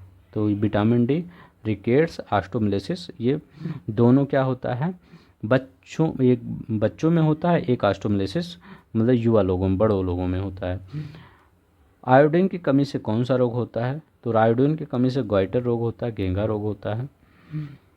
किसका मस्तिष्क उसके शरीर के अनुपात में सबसे बड़ा होता है? तो चींटी का जो ये मस्तिष्क होता है उसे उसके शरीर के अनुपात में काफ़ी बड़ा होता है। हवा में तैरते हुए श्वसनीय सूक्ष्म कणों का आकार होता है, तो हवा में तैरते हुए श्वसनीय सूक्ष्म कणों का आकार 5 माइक्रोन से कम होता है। कभी कभी मतलब जो खिड़की में देखते होंगे या रोशनदान में देखते होंगे, तो जब हवा आती होगी, वो धूप आती होगी, तो उसमें छोटे छोटे आपको कण दिखते होंगे, ठीक है। ऐसे घूमते घूमते घूमते कण दिखते होंगे, उसका वही वो पूछ रहा है, 5 माइक्रोन से कम होता है, ठीक है। हर चीज़ें याद करिए, कुछ भी कहीं से पूछ सकता है, और लाइक सब्सक्राइब किया करिए, ठीक है। अब यहाँ देखिए, नील हरित शैवाल राइजोबियम लेगुमिनस एजोटोबैक्टर एजोला। नील हरित शैवाल क्या है, ठीक है। तो नील हरित शैवाल फसल, ठीक है, नाइट्रोजन स्थिरीकरण में कौन सा फसल है? तो कौन सा सुमेलित नहीं है, देखते हैं। ये धान के लिए सही है, राइजोबियम मटर के लिए, एजोटोबैक्टर गेहूं में, ठीक है। एजोला करें, एजोला, एजोला एक तैरती हुई फन होती है जो कहाँ पर पाई जाती है? मक्का नहीं, धान के खेत में, ठीक है, धान के खेत में, ठीक है। तो यही गलत है, डी वाला। अब देखिए, यहाँ देखिए, पश्चिमी घाट दक्षिण पूर्वी राजस्थान, उत्तर पूर्वी भारत और मध्य प्रदेश। तो इसमें बताना है पश्चिमी घाट स्थानांतरित खेती कौन सी होती है? तो पश्चिमी घाट में ये कुमारी स्थानांतरित खेती होती है, जैसे अभी ये क्वेश्चन उसमें भी पूछा था, आरओ में भी। उत्तर पूर्वी राजस्थान में तो वो वहाँ वालतारे की खेती होती है, स्थानांतरित खेती जो शिफ्टिंग कल्टीवेशन वालतारे होती है। उत्तर पूर्वी भारत में वहाँ झूम कृषि, देखें वहाँ पर झूम कृषि बोली जाती है। वालतारे इंपॉर्टेंट है, याद रखेंगे, ठीक है। दक्षिण पूर्वी राजस्थान में वालतारे होती है। मध्य प्रदेश और छत्तीसगढ़ में डहिया होती है, याद रखेंगे, बहुत इंपॉर्टेंट है, अभी तक का सबसे इंपॉर्टेंट क्वेश्चन यही है। मध्य प्रदेश और छत्तीसगढ़ में डहिया स्थानांतरित शिफ्टिंग कल्टीवेशन होता है। उत्तर पूर्वी भारत में झूम होता है, ठीक है। दक्षिण पूर्वी राजस्थान में वालतारे होता है, पश्चिमी घाट में डहिया होता है, ठीक है। अब देखिए यहाँ पर वो देखो, वो सॉरी, पश्चिमी घाट में कुमारी होता है, ठीक है, और ये डहिया मध्य प्रदेश और छत्तीसगढ़ में डहिया होता है, ठीक है, देख लीजिएगा। एक बार मैं फिर से बता दे रहा हूँ, पश्चिमी घाट में कुमारी होता है, दक्षिण पूर्वी राजस्थान में वालतारे होता है, उत्तर पूर्वी भारत में झूम होता है, मध्य प्रदेश और छत्तीसगढ़ में डहिया होता है। अब तो याद ही हो गया होगा। चलते हैं, यहाँ देखिए, कौन सा सुमेलित नहीं है, बताइए कौन सा एक सुमेलित नहीं है? तो विश्व पर्यावरण दिवस 5 जून को, पृथ्वी दिवस 22 अप्रैल को मनाया जाता है। तंबाकू निषेध दिवस देखिए 5 मई को नहीं मनाया जाता है। तंबाकू निषेध दिवस 31 मई को मनाया जाता है, ठीक है। ओजोन दिवस बहुत बार पूछा था, 16 सितंबर को। किस पारिस्थितिक तंत्र में पौधों का जैविक पदार्थ अधिकतम होता है? तो किस पारिस्थितिक तंत्र में पौधों का जैविक पदार्थ मतलब तंत्र में पौधों का जैविक पदार्थ अधिकतम होता है? तो उष्णकटिबंधीय वर्षा वनों में, ठीक है, जो मतलब इक्वेटर के आसपास बन पाए जाते हैं उसमें, ठीक है। भारत सरकार के वन संरक्षण अधिनियम किस वर्ष अधिनियमित किया गया था? 1980 में वन संरक्षण अधिनियम अधिनियमित किया गया था। कब? 1980 में, ठीक है। अगर वन्य जीव पूछे, वन्य जीव संरक्षण, तो 1972 में, ठीक है। पर्यावरण संरक्षण पूछे, पर्यावरण संरक्षण, ये फॉरेस्ट पूछ रहा है। जब वन्य जीव पूछे तो 72, पर्यावरण पूछे तो 1986 में, ठीक है, पर्यावरण 1986 में। जैव विविधता का अधिकतम संकट है, जैव विविधता का अधिकतम संकट किससे है? प्राकृतिक निवास और वनस्पतियों के विनाश से है। जब तक ये सब काटेंगे नहीं तब तक ये सब क्रिया होगी नहीं, चाहे जल प्रदूषण हुआ, चाहे जलवायु प्रदूषण परिवर्तन हुआ, चाहे उन्मुक्त क्रिया, इनप्रॉपर एग्रीकल्चर ऑपरेशन, मेन यही है। यही जब कर देंगे सब ये भी होने लगेगा, ठीक है। तो मेन कारण यही है ऊपर वाला। निम्न में कौन जलवायु परिवर्तन के प्रमुख कारक हैं? तो जलवायु परिवर्तन के प्रमुख कारक आपके कौन है? तो जीवाश्मिक ईंधन का आधिकारिक प्रज्वलन, excessive burning of fossil fuel, हाँ सही है, कोयला वोला ज़्यादा जला रहे हैं, तैल चलित स्वचालित संख्या का विस्फोटन, ठीक है, तो ये भी सही है, exploring number of automobiles drive, मतलब ज़्यादा गाड़ी लोग खरीद रहे हैं, सौर धधक में भी इंक्रीजिंग सोलर फ्लेयर, ये तो नहीं लग रहा है, अत्यधिक वनोन्मूलन, ये भी सही है, ठीक है, तो ये तो आपके ऊपर नहीं है, ये तो ऊपर वाले की कृपा है, क्या कर सकता है आप, सूर्य भगवान की कृपा, ठीक है, तो वो तो नहीं, तो आप 1 2 4, 1 2 4 कहीं, हाँ ये रानी झांसी राष्ट्रीय समुद्री पार्क की स्थापना हुई थी, तो रानी झांसी राष्ट्रीय समुद्री पार्क की स्थापना 1996 में हुई थी। अब देखिए यहाँ पर निम्न ईंधनों कौन सा न्यूनतम पर्यावरणीय उत्पन्न करेगा, मतलब न्यूनतम पर्यावरणीय हाइड्रोजन उत्पन्न करता है, एकदम सही है। कौन सा भारत में स्थापित प्रथम राष्ट्रीय उद्यान है?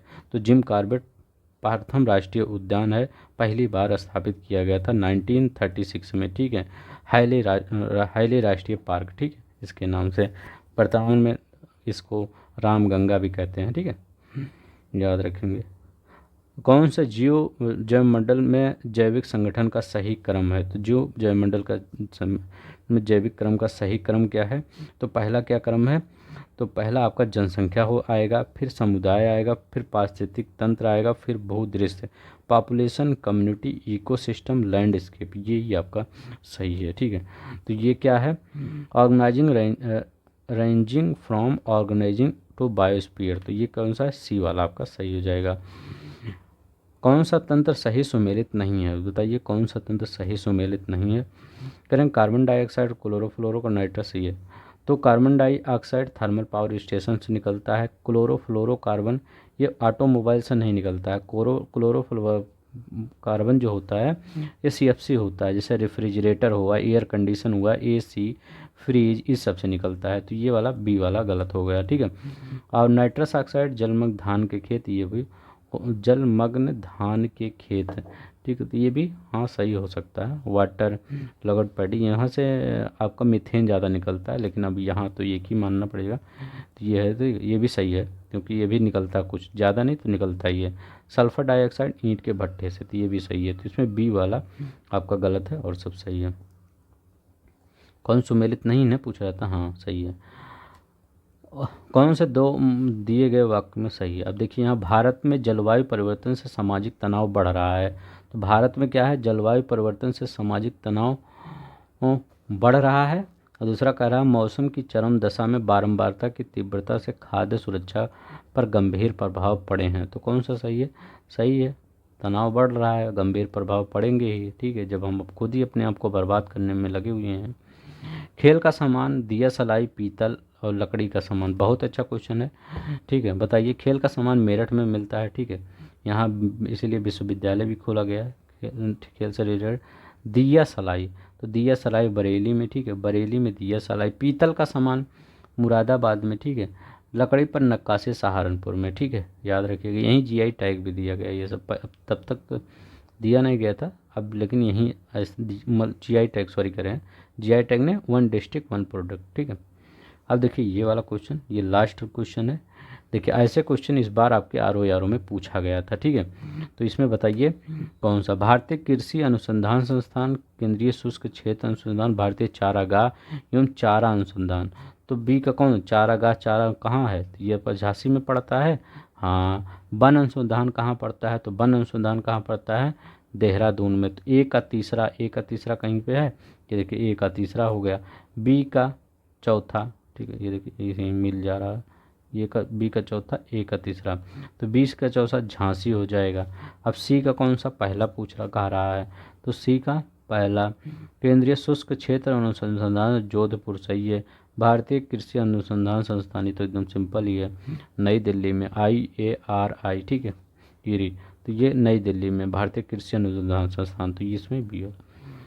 अब देखिए बस इतना ही था आज के लिए, तो आप सब को अब ये जैसे ख़त्म हो जाएगा ये, इसके बाद मैं आपके लिए वो लाऊंगा RO के जितने प्रीवियस पेपर हैं, अभी 17 है, 18, 19, 20, 21, 22, 23, अभी 6 पेपर लगाना है, तो 6 पेपर मैं जल्दी ख़त्म करने की कोशिश करूँगा। प्लीज़ बेल आइकन दबा लीजिएगा ताकि आपको मिलता रहे, ठीक है, नोटिफिकेशन आ जाया करे, ठीक है। तो आज के लिए बस इतना ही। धन्यवाद, नमस्कार, जय हिंद, जय भारत।